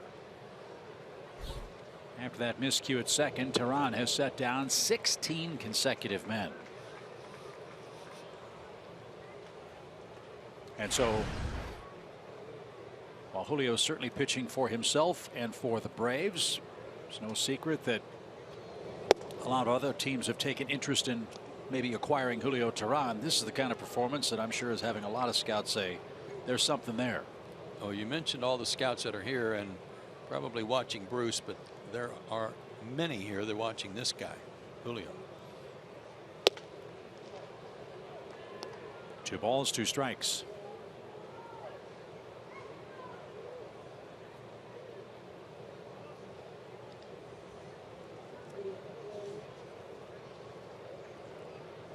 Julio's about to make his 90th pitch.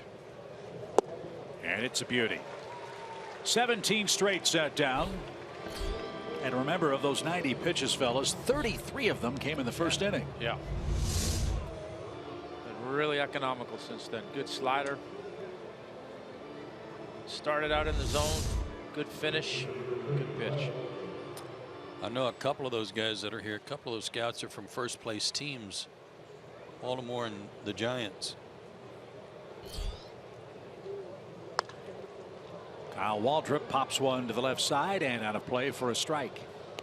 He's the man that reached on the Jace Peterson error in the first, and he's also bounced out to Freddie Freeman.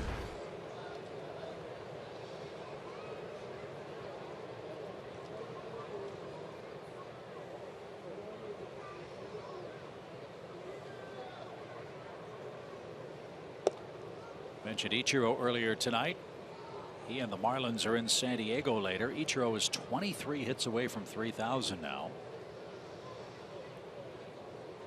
And playing because Giancarlo Stanton is striking out at a ridiculous pace. I bring that up because the Braves will see Stanton and the Marlins on our upcoming road trip. Giancarlo Stanton has 47 strikeouts in his last 98 at bats. You almost can't try to do that. Yeah, that is lost. Popped up out of play, foul. Miami did win last night 13-4. The Marlins, playing without D. Gordon, are 2 games above 500 and 7 games behind the Nationals.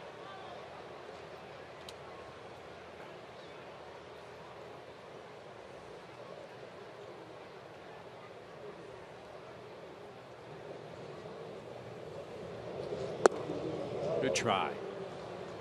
2-2. Teheran's spot is due first when we get to the home 7th. Braves trail by a 3-1 score. Reds only have 2 hits.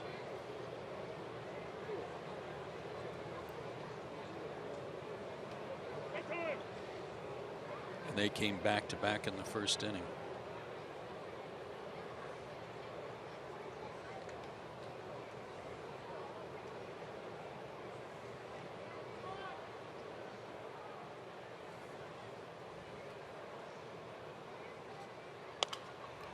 That's out of play to the left. We'll do it again.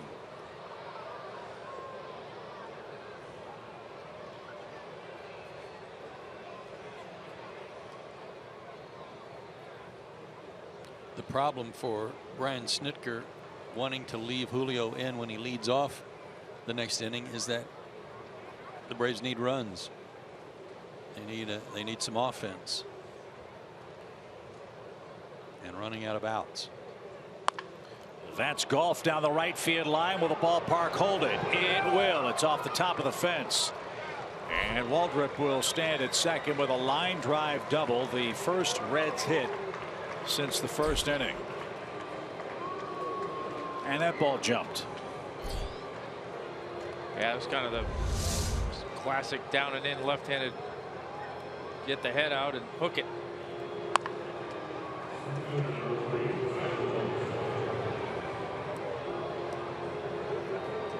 It didn't miss by much. I thought it had enough. First career double for Waldrop, who also picked up his first career RBI in this series. And now Tyler Holt bats. Runner at second and one out.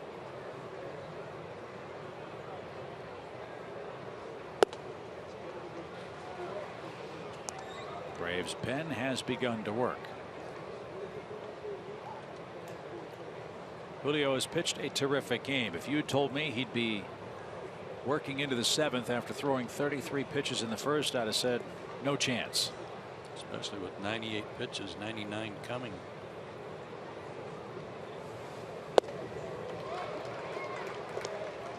Yeah, he also would have said, if you'd have said he'd given up 2 hits to this point, or 3 hits now, and he retired, what, 16 in a row at one point? 17. 17 in a row, and if he losing 3-1, I wouldn't have believed that either.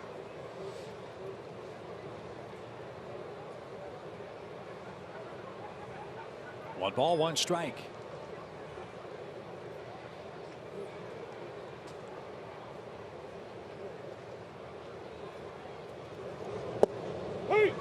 Pretty pitch. He's had them all working after the opening inning.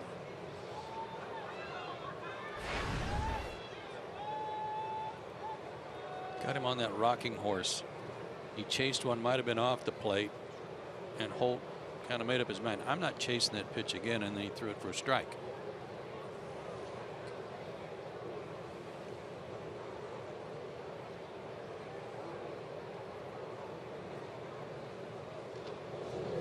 Swing and a miss. Holt didn't get an up and in fastball at 92. Boy, he's maintained his velocity as well tonight. 8 strikeouts for Julio. If you're going to miss, that's a good place to miss your location.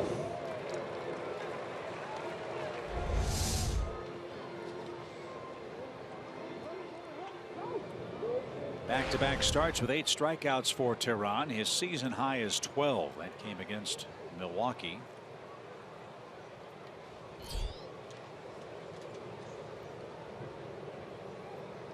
Nine is the second most he's had in a game this year. And that was in Chicago on May 1st. Well, let's face it, he was pitch for pitch, game for game with Kershaw for pitcher of the month in May until his last start.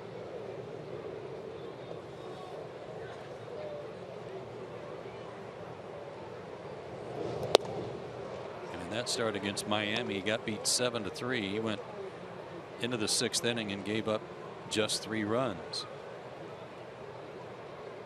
It was actually 2 outs away from a quality start. Well, to tell you how the record for Tehran is very misleading, as this one's hit towards center. Malik Smith is on the run.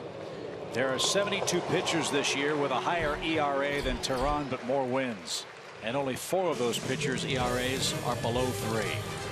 He's pitched a great one tonight, but needs the offense to kick it in late.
is brought to you by USAA. Insurance, banking, and investments tailored for the military community. Braves still trail the Reds 3-1 headed into the bottom of the 7th inning. Looks like Ender Inciarte is getting ready to pinch hit for pitcher Julio Teheran, but in his first at bat, I got a little chuckle. He broke his bat, they brought it into our camera well, and I noticed that it was actually Christian Bethancourt's bat. And whenever we went to San Diego, we explained to you guys that the two have stayed in close touch. They've been good friends. Christian Bethancourt did play for the Braves, and he was traded. And Chip, Joe, and Tom, I don't know if you guys saw what he did last night. He pitched, went in, and was a relief pitcher. He threw a 49-mile-per-hour knuckleball, but the most impressive part was that he followed it with a 93-mile-per-hour fastball. Yeah, that's the second time Bethancourt's pitched this year for the Padres, which tells you how things have gone for them this year. Yeah, that's not a good thing. That's an impressive change of speeds, though. 90 to 49. It's pretty good. So the wheels turning as we get set for the bottom of the 7th inning. Ender Inciarte is going to be called upon to pinch hit for Julio Teheran. This is a weird one. And Brian Price is now out. And he's going to make a double switch because his pitcher spot is due to lead off the 8th. Well, lefty to lefty. Help me out here. Je ne sais pas. Well, what if that means bring in the right-hander? Okay. So it looks like it's going to be former Brave J.J. Hoover who's going to come in to pitch. Finnegan, a nice job for Cincinnati with 6 innings of 1-run ball. He leaves with a smile, and we send him away with a smile. We'll show you what we're talking about. Our Cricket Wireless, something to smile about moment of the game. This reminded me of something. I don't know. Did it remind you of anything? It did. I think it might have been on the other side of the mound, though. Oh, yeah, that one. Oh, right. Whirling dervish. And right back up on his feet. Did that really happen? And a tip of the cap is only, I mean, wasn't he something? What a showman Tim Hudson was. I hope Huddy's watching tonight. He was great. Tim, we miss you. Hope you're doing great. And Finnegan gives way to J.J. Hoover, who has been whacked around a bit in his first 12 outings. And just coming back from AAA, the thing that puzzles me here is that we've seen this happen before when a pinch hitter comes up to lead off an inning, but usually the matchup is to bring in a lefty to a lefty, but he already had one in there.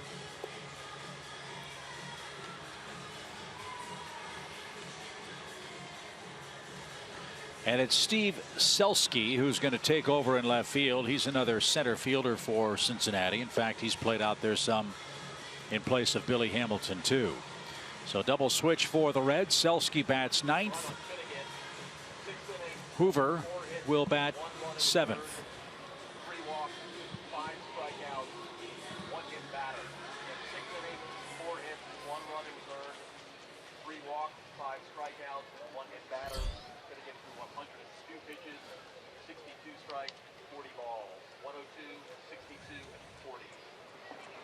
So 102 pitches for Finnegan.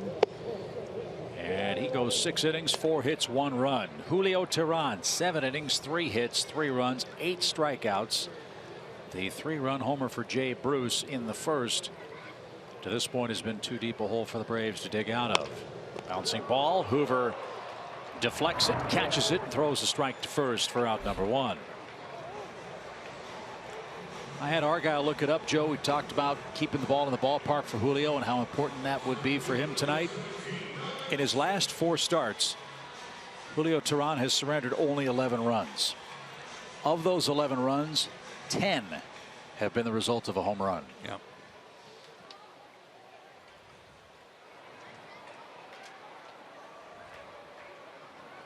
Top of the order, Malik Smith, 0 for 2 with a walk. A bunt. Suarez bare hand throws on the run. He gets Malik Smith quickly 2 out. 19 of his 32 runs he's allowed this year, Chip, have come by way of homer. Talking about Julio.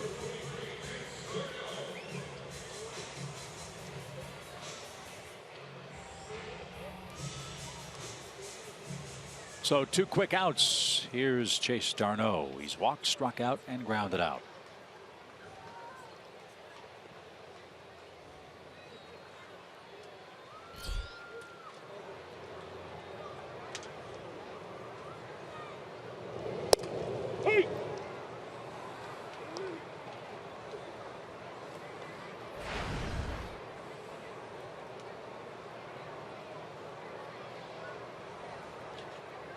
The Braves traded J.J. Hoover to the Reds for Juan Francisco, as this one's popped to Cozart at short.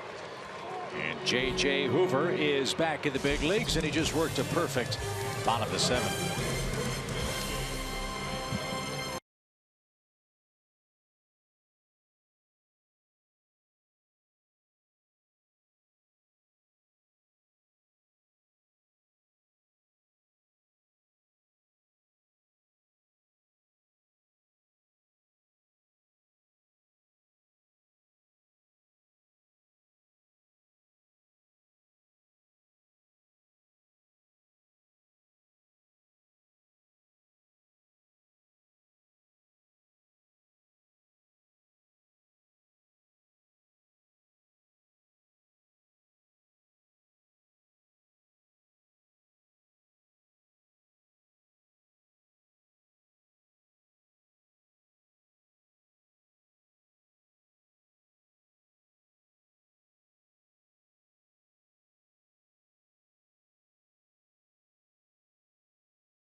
Cincinnati has the lead. Don't forget, stay tuned for Braves Live, presented by Xfinity.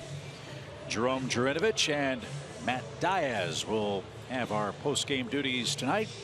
Kelsey Wingert will head to the locker room. We'll hear from Brian Snitker and the Braves, who hope Chris Withrow can shut him down in the 8th and hope that the offense comes to life over the last 2 innings tonight. Chris Withrow makes his 19th appearance, and his ERA at 5.65 is nowhere near indicative of the way he had been pitching prior to his last outing, and that one caused his ERA to blow up. A third of an inning against the Cubs on June 12th. He gave up 5 hits and 6 runs. Couldn't get out of that inning, but he's pitched a whole lot better than that would indicate. His ERA before that was 1.93. Doesn't take long out there, does it? No, not out there. It doesn't. So here's Steve Selski. First time we've seen him.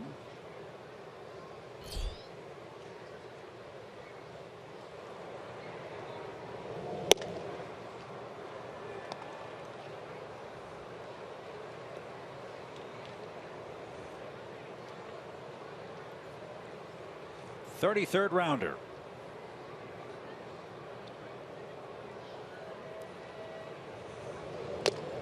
And a little late. 1 ball, 1 strike. Went to Loyola High School in Manhattan Beach, California. Played at the University of Arizona. He was enrolled in the College of Medicine as a pre-physiology major with a minor in business. And he comes from a great athletic family. His dad played in the minor leagues for the Dodgers and White Sox. His mom was an Olympic volleyball player. He was also an All-American at Long Beach State.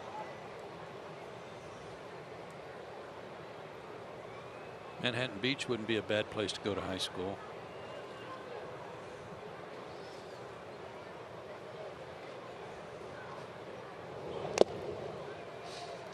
Two balls, 2 strikes.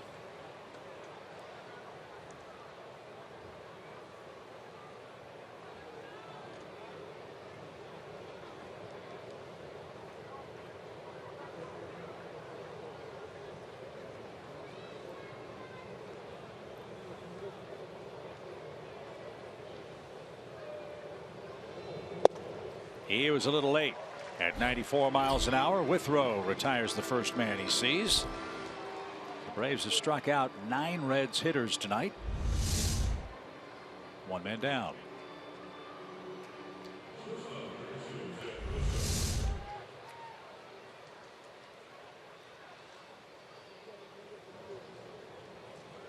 James Taillon still has his shutout, but no longer a no-hitter for the Pirates. 4-0 Pittsburgh over the Mets, who got a scare. Boy, Terry Collins had to miss a game the other day, Joe. Yeah, I did hear from him. He says everything is okay. That was the response I got when I was checking on him. Apparently he was actually feeling okay by the time the game started, but they didn't want to take any chances. 0-1 for Cozart, and out of play. That's off to our right. I believe Terry was supposed to be on the bench tonight. I'm sure that made him feel a whole lot better, getting shut out so far. Yeah, but they're getting some help from the Cubs. Washington leads the Mets by 5 games in the division. Cubs are winning 3-1 that game in the 7th. 0-2 for Cozart.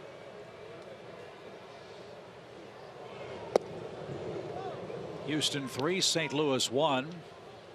That game's in St. Louis and in the bottom of the 5th inning. First time those clubs have met since Spygate took place a couple of years ago.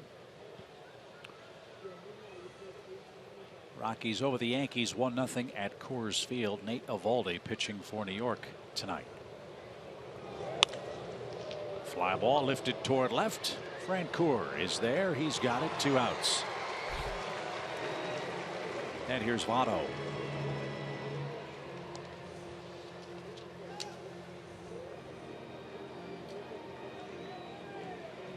Dodgers will try to win tonight in Arizona. They lost 3-2 last night to Zach Greinke. Dodgers have lost 3 consecutive one-run games and have scored just 18 runs in their last 9 games after they took care of the Braves. So offense has been a struggle for Dave Roberts' club. Here's the pitch to Votto.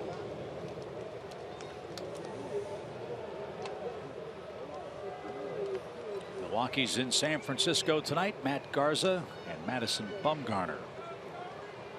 First start for Garza this year as he's off the DL. Bumgarner's 7-1 for the Giants. And back to the screen, even count. There's another guy whose name keeps getting mentioned out in Colorado, and that's Carlos Gonzalez. That name that would kind of scare me a little bit, as much as he's on the DL. Terrific player. It always seems to be hurt. 1 ball, 1 strike for Joey Votto. When you think about players like that, you think, well, if he goes to the other league and is a DH, that takes half the injury equation out. And we all know he can hit. Boy, can he. Think about him in a place like Baltimore or Yankee Stadium with the short porch. Yikes.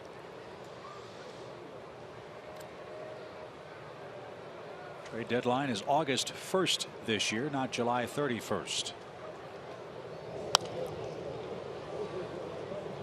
So it's another day for all the general managers to pace and twitch and not get any sleep as they try to figure out how to fix their ball clubs for the playoff run in 2016.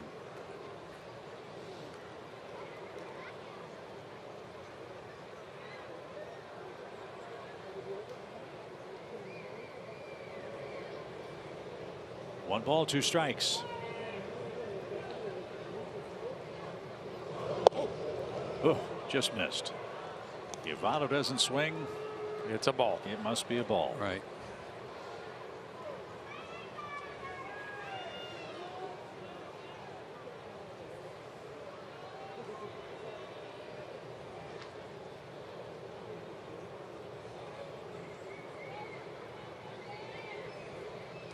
Try it again. Votto spoiled it. Speaking of Baltimore, they're winning tonight, beating the Red Sox at Fenway Park. The Orioles and Red Sox tied for first in the AL East. Baltimore surrendered the lead after Toronto took 3 out of 4 of them at Rogers Center. Toronto clobbered the Phillies 11-3 today. Marcus Stroman got the start for the Jays. And Votto moved out of the way, full count. Hey, remember last night when AJ got hit in the face with that foul tip? Yeah. And he Got hit in the jaw and the shoulder. Phillips in the on-deck circle, when the pitch is delivered, he's turning his back on home plate. He's not going to take a chance of getting nailed like AJ did. Of course, I say that, and now he won't do it, but he has the last 2 or 3 pitches.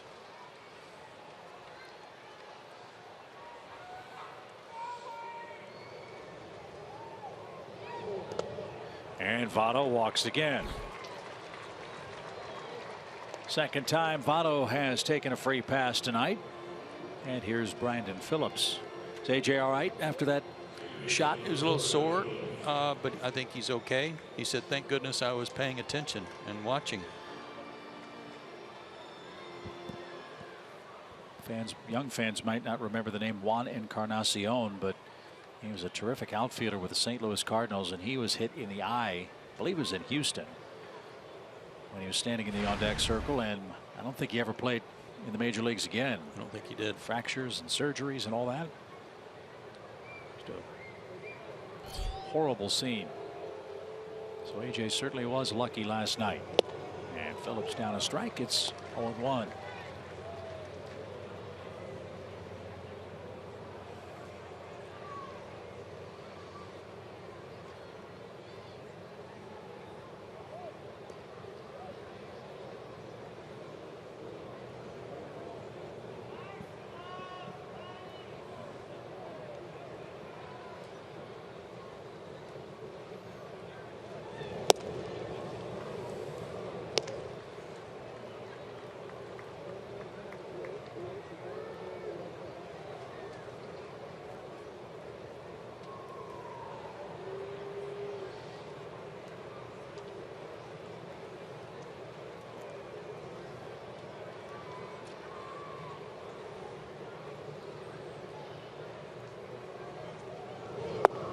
That's a little low. If Phillips does hit the ball in the gap or down the line, don't give up on the play at the plate, because Joey Votto's got to run 267 feet to get to home plate from his lead. He takes the smallest lead in the game, I think. Although that's a little bigger than he's been doing by about 4 steps. He's been taking the proverbial heart attack lead. That is a huge lead for him. Bouncing ball to short, and the flip to second is in plenty of time. Just barely got it. That was a close play. 3-1, last of the 8th.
To the bottom of the 8th, and it's time for your Xfinity game break. We'll take you up to Toronto, where the Blue Jays are hosting the Phillies. In the 3rd inning, Josh Donaldson at the dish, and he is going to clear the bases with his 3rd career grand slam. This one off Zach Eflin to give Toronto a 9-0 lead. The Blue Jays went on to win this one 11-3, backed by 4 home runs tonight. I think the Toronto Blue Jays are a team that's going to make a couple of moves at the deadline. They've got some big-time offensive players in Batista and Encarnacion and Donaldson, the reigning MVP. You know who pitched for them today? Gavin Floyd. Really? Yeah, he was. I'm assuming he came into the game. I know he was warming up to come into the game after they got in the big lead. Gavin Floyd was one of my favorite Braves. That horrible injury he suffered against the Nationals up in Washington. Remember, he was coming back from arm problems and sort of pitched his way back into shape, and threw a low hit game against the Nationals and pitched deep. I mean, maybe into the 8th inning, and then threw a pitch and fractured the tip of his elbow, the olecranon bone, if I remember correctly. And you could see that elbow swell up almost immediately, like a golf ball at the end of the elbow. And I think he's had that happen again since leaving the Braves, but pitching in Toronto and hopefully pitching well. And Freeman got hit again. That's twice tonight, as J.J. Hoover tried to go up and in, and Freeman very slowly makes his way to first. That's the last thing Hoover wants to do, is bring the tying run to the plate in the 8th inning. Freddie may want to invest in one of those elbow guards. Yeah.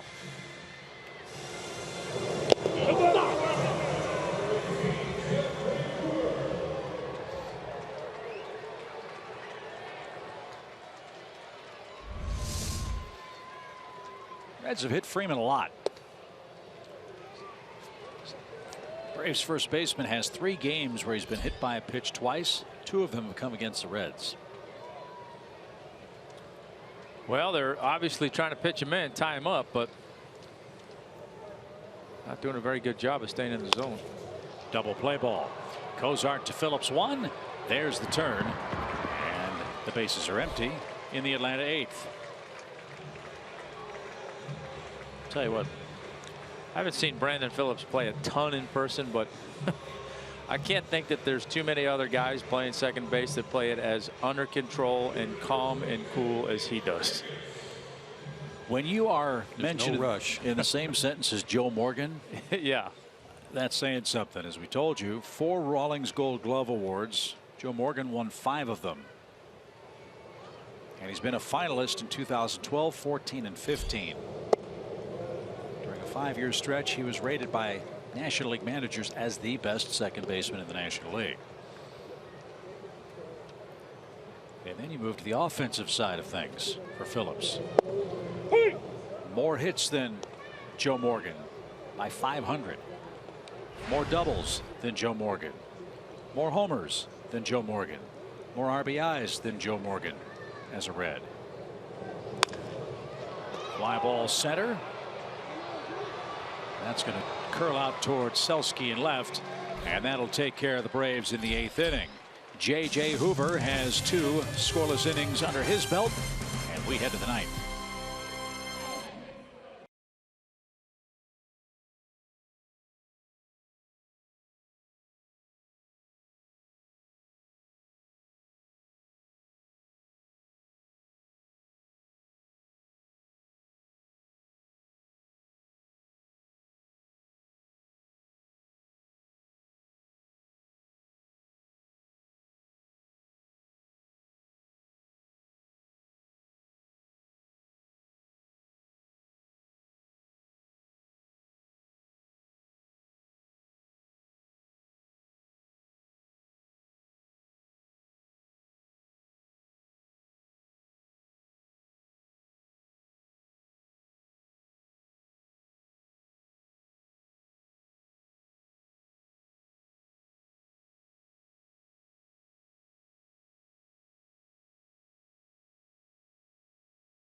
MLB.com at-bat app. Stay up to the moment at any moment with Game Day, live game video highlights, StatCast, news and more. Download MLB.com at-bat, the #1 app for live baseball on your phone and your tablet. Tom's downloading it right now as we head to the 9th inning. 3-1 is your score.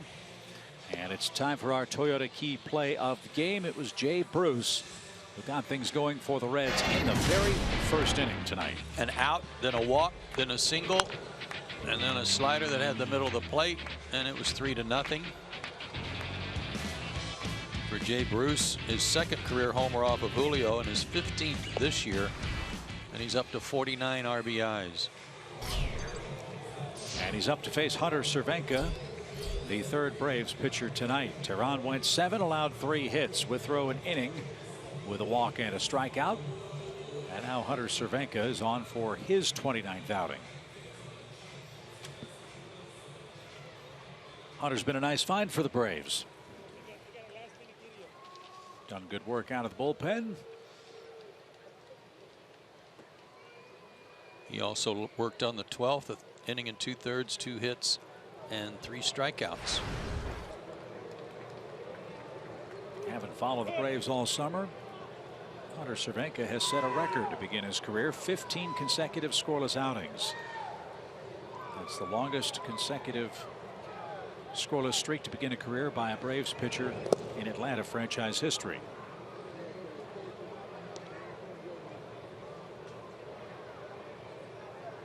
And he came straight from Double-A.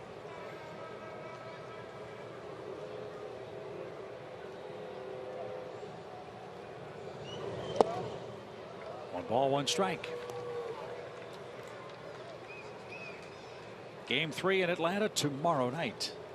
This is a 4-game series with the Reds.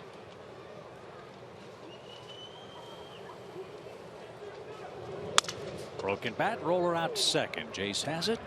And the Braves retire Bruce to start the 9th inning. Tomorrow night, Bud Norris will pitch for the Braves against Anthony DeSclafani. Braves live at 6:30. First pitch at 7:10. Boy, Bud Norris has done an excellent job in his last 2 starts since coming out of the pen. Real good. And DeSclafani will make his second start since coming off the disabled list. Cervenka was assigned to Jay Bruce. Brian Snitker playing matchups here for the final couple of outs in the 9th inning. Reds 3, Atlanta 1, bases empty and 1 out.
By Mazda, Georgia Power, and Xfinity. X1 from Xfinity will change the way you experience sports.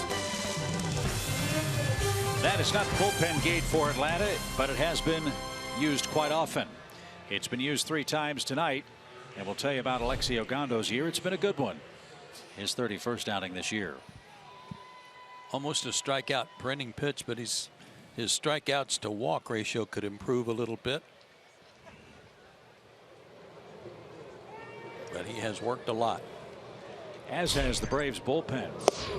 Kelsey showed us those numbers during Braves Live and earlier during the game. The Braves are playing a lot of matchups with their relief corps. Now, some of the pitching changes have been required because the starters just have not gone very deep in the game. But since Brian Snitker has taken over, by design or by necessity, the fact of the matter is the Braves have made more pitching changes than any team in Major League Baseball entering tonight's play, and they've made 3 more this evening.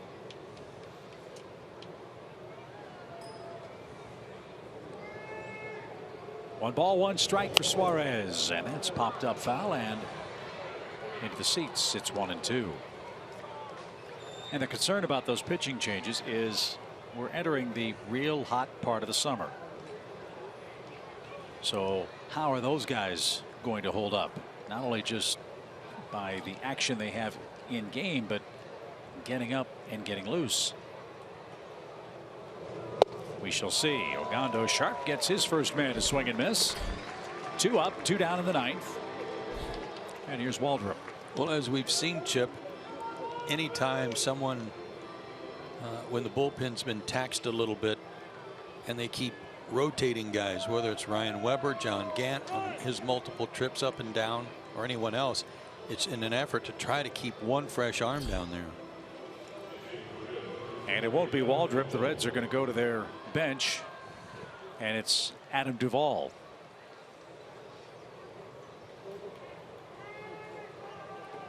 Brian Price maybe trying to squeeze another run with a long ball here from Duvall.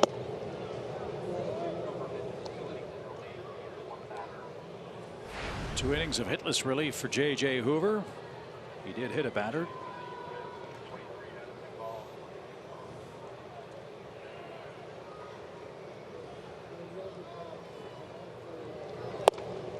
And a strike. And to Joe's point, the Braves did make another roster move. Ryan Weber went back to AAA. Dario Alvarez came up from Gwinnett. The Braves got him on a waiver claim from the Mets in late May. He pitched in 8 games for Gwinnett, 14 strikeouts, 4 walks in 8 innings. And he's a left-handed reliever.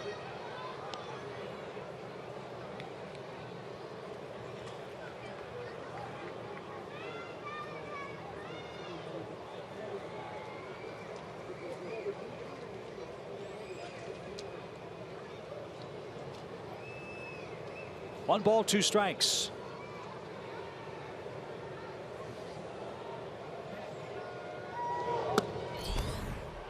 And that just missed. It's 2-2.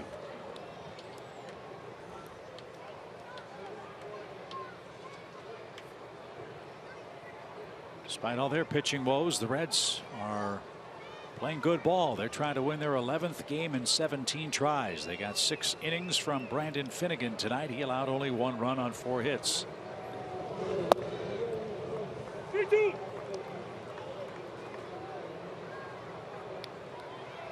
But can the Reds close it out? Their bullpen has,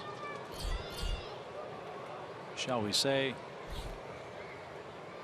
been real hittable. Yeah, they haven't given up a home run yet tonight.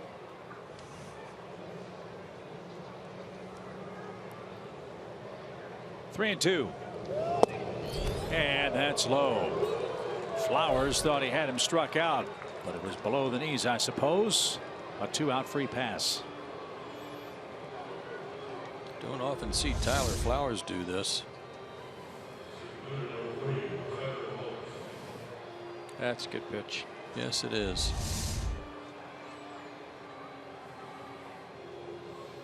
There haven't been many complaints with Las Diaz tonight, but he missed that one, it appeared. And it keeps the inning alive for Tyler Holt. He's hitless and has struck out twice.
Runner goes, swing and a miss. Flowers' throw is right on the money and dropped.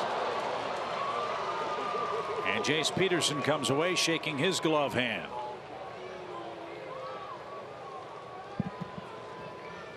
Pretty good throw and great release by Tyler Flowers.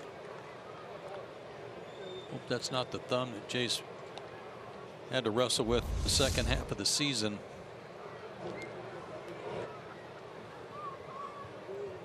Just didn't catch it cleanly.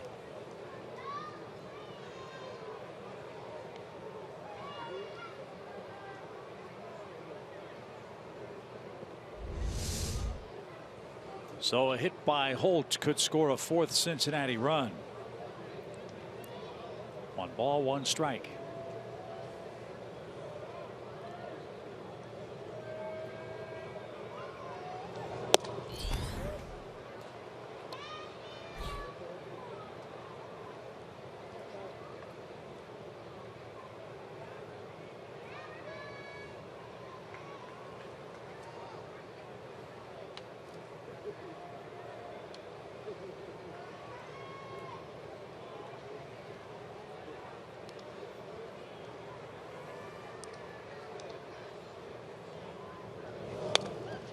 Foul back, and it's 2-2.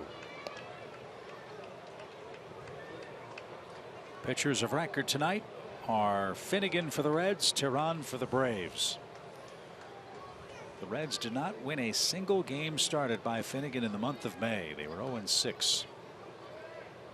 If this score holds, they'll go to 2-1 in his starts in June, and he'll win his 3rd game overall this year. See if Ogando can end it right here. 2 balls, 2 strikes.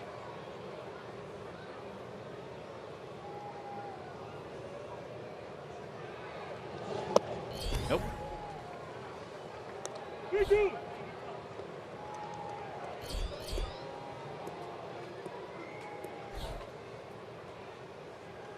Again, the walks, we talked about that when he came in, that he's going to have to cut down on those, because he typically is coming into games a lot of times with runners on base.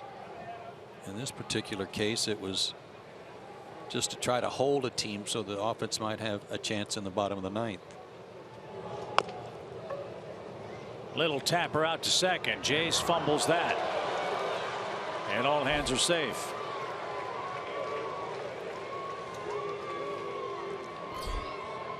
So the inning frankly should have been over. Duvall looked to be struck out, but he earned the walk, stole second when Jace couldn't handle the throw from Tyler Flowers, and now Holt with a number on the infield is aboard on Peterson's 2nd error of the game. And the Reds have him at the corners with 2 out. Thought at first maybe it hit the lip of the grass, but that was not the case. No, I did everything right in terms of turning and trying to get into position to field it and make a throw. Just took a higher hop, I think, than he was anticipating, and ate him up a little bit.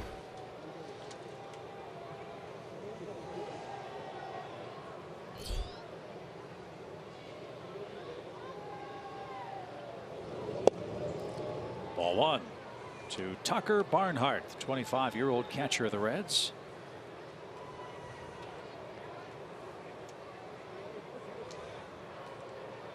What a valuable commodity to have a switch hitting catcher.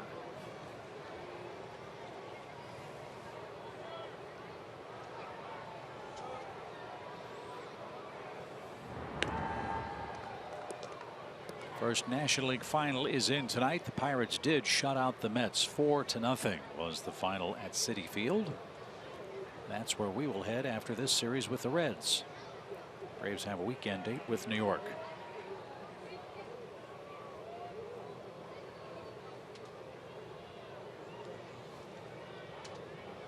Runner at first goes. The pitch is low and in. No throw by Flowers.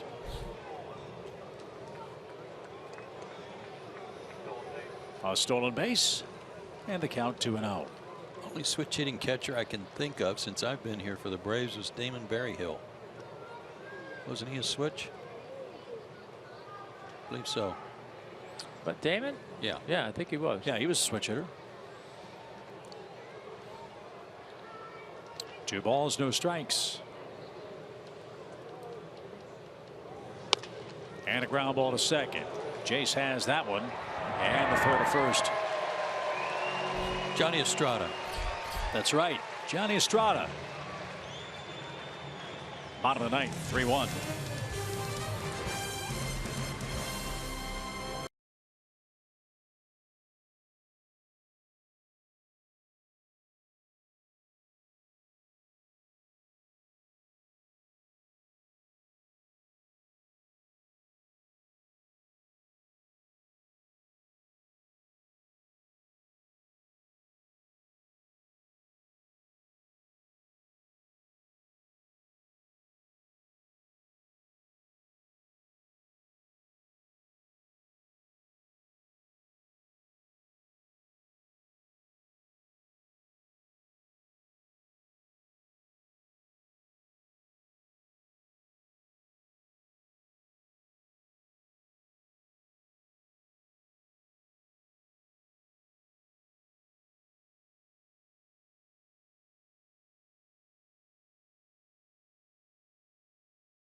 Of the ninth inning.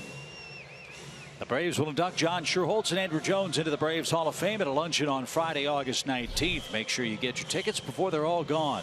All guests are guaranteed to sit with a current or former Braves player, coach, alumnus, or Hall of Fame member. Call 404-614-2310 for more info or to order your tickets today. It's Blake Wood who came on and pitched 2 impressive innings last night for the Reds. He's a Georgia native, and he can bring it. The Reds only have 10 saves this year. He was very impressive last night, airing it out in the upper 90s. He does have a career save, and that was with Kansas City back in 2011. Jared Saltalamacchia also reminded. I'm reminded of a switch hitter as a catcher for the Braves. Well, need somebody to get on and somebody to hit one out to get it tied. See if the Braves can put together a 3 spot in the ninth. Loop and a blast. There you go. Right guy to start it. Adonis Garcia has 2 of the 4 Braves hits, and he's the only man to score a run. How about 2 bloops and a blast? There you go. Okay.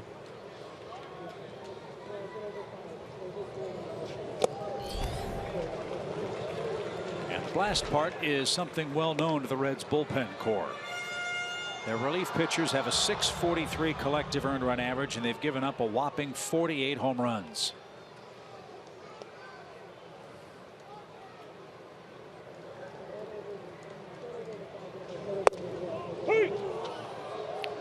Remember, this guy worked 2 innings last night.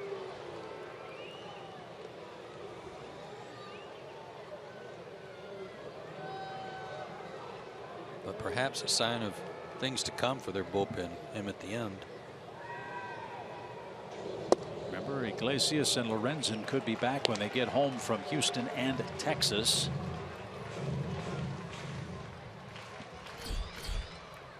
And Wood's already in trouble. 3 balls and a strike.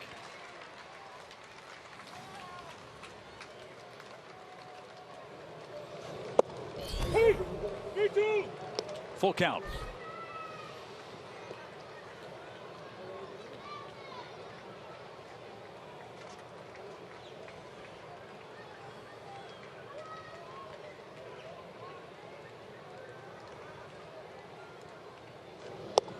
And there's the start. Wood tried to throw that one right through Tucker Barnhart. And a leadoff walk in the 9th inning. And it's been said so many times in baseball history, when a manager has to say, we have to go down there, you know, and he points to the bullpen, that's not often good news. So there's a start for the Braves. 1 on, nobody out. See if Flowers can make contact. He's got the hat trick. 3 strikeouts.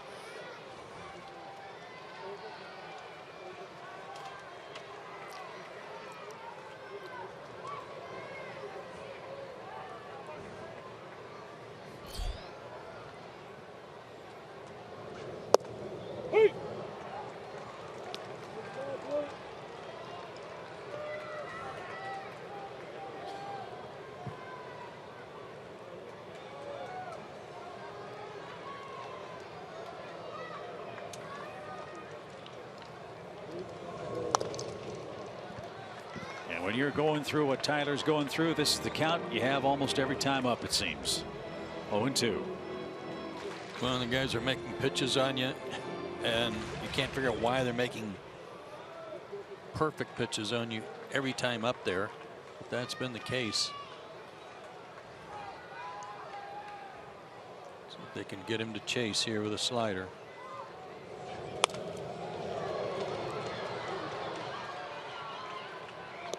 That was a mistake by Wood. That was way too good a pitch. Yeah, they caught a lot of the plate. If the Braves can get it tied, it'll be Jim Johnson for the 10th.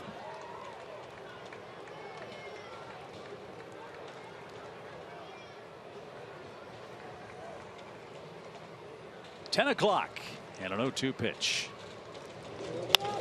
Ground ball right side. Tyler Flowers has a hit. Garcia on his way to third, and the Braves have him at the corners with nobody out. And here we go. The Reds bullpen is in play. Tying runs are aboard. Jace Peterson's coming up, and he's got power. Maybe he can launch one into this soggy night and send the Braves home in the ninth. Missed his target by a wide swath, and Tyler able to fight it off for a knock.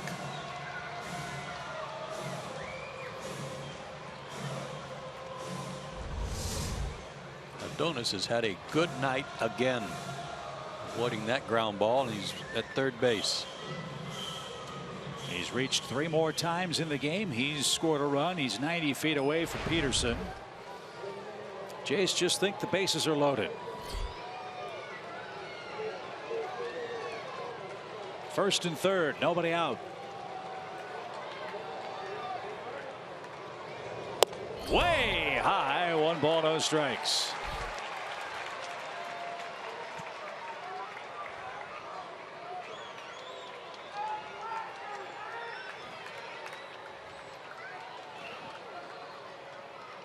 A.J. Przinsky's grabbed a bat. He's on deck.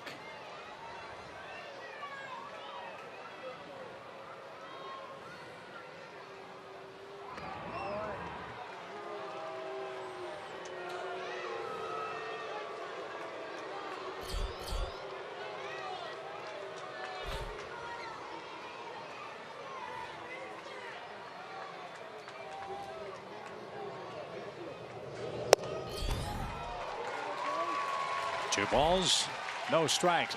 It's just a guess that maybe Cingrani's not available tonight. That could be. He's got the most save experience for them this year. And as we said, he's a flip of the coin. It's 7 out of 12 in save opportunities. He had a 1-2-3 inning last night. And it's 3-0.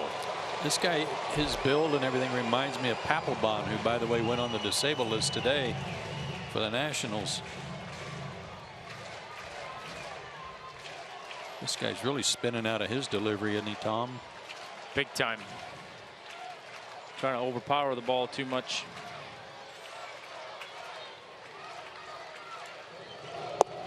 Made him throw a strike.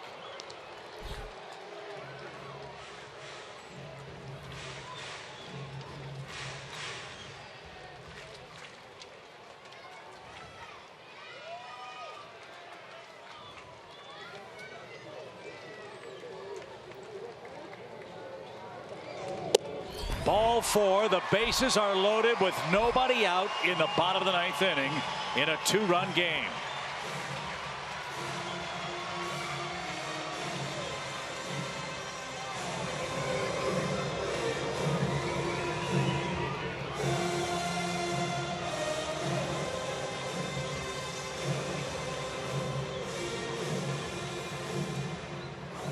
Leadoff walks late in close games are usually disastrous. The Braves have him loaded for AJ. Atlanta tonight 1 for 7 with runners in scoring position. AJ has 8 career grand slams. Josh Smith, an excellent three-point shooter, is loosening up for the Reds.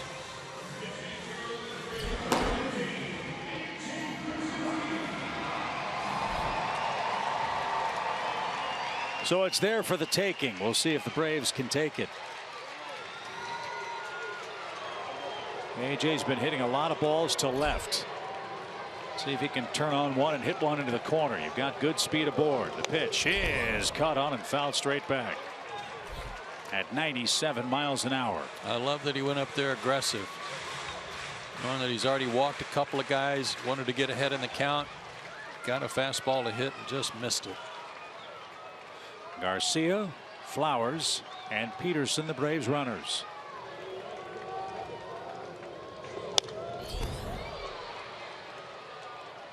Nothing in 2. Well, of these 3 guys, I like the way this is set up. Jace is the fastest runner, and he represents the winning run.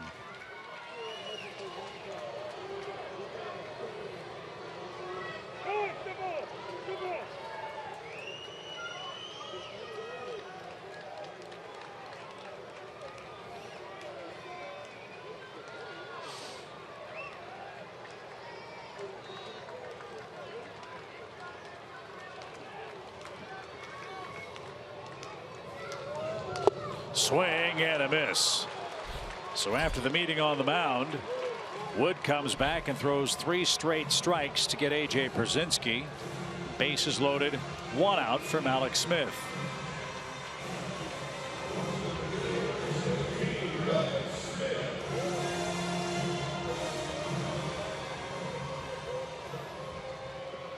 Alex is 0 for 3 with a walk. His 4-game hit streak is on the line here. And Barnhart out for a chat. And Alex has been a terrific run producer for Atlanta, hitting over 400 with runners in scoring position.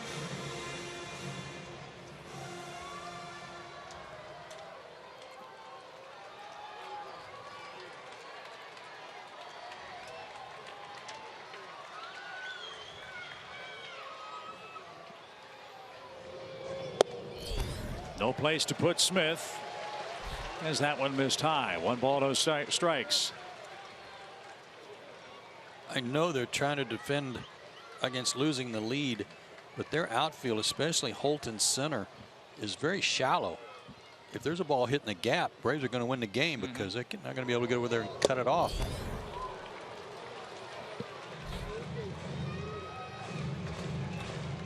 Alex, the key man in the inning, now has a 1-1 count.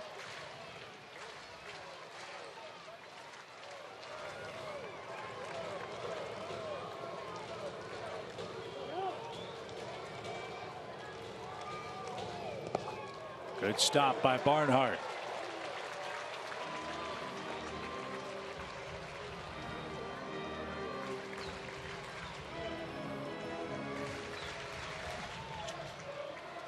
Darno waits on deck.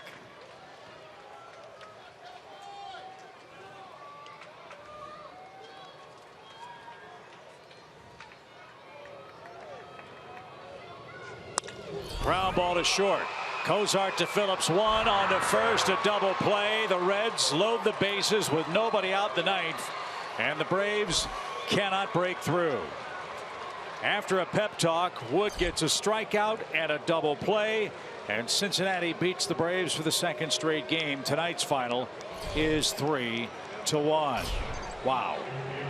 Tough luck loss for Julio Teheran. No run support for the Braves starter, and we'll recap it right after this.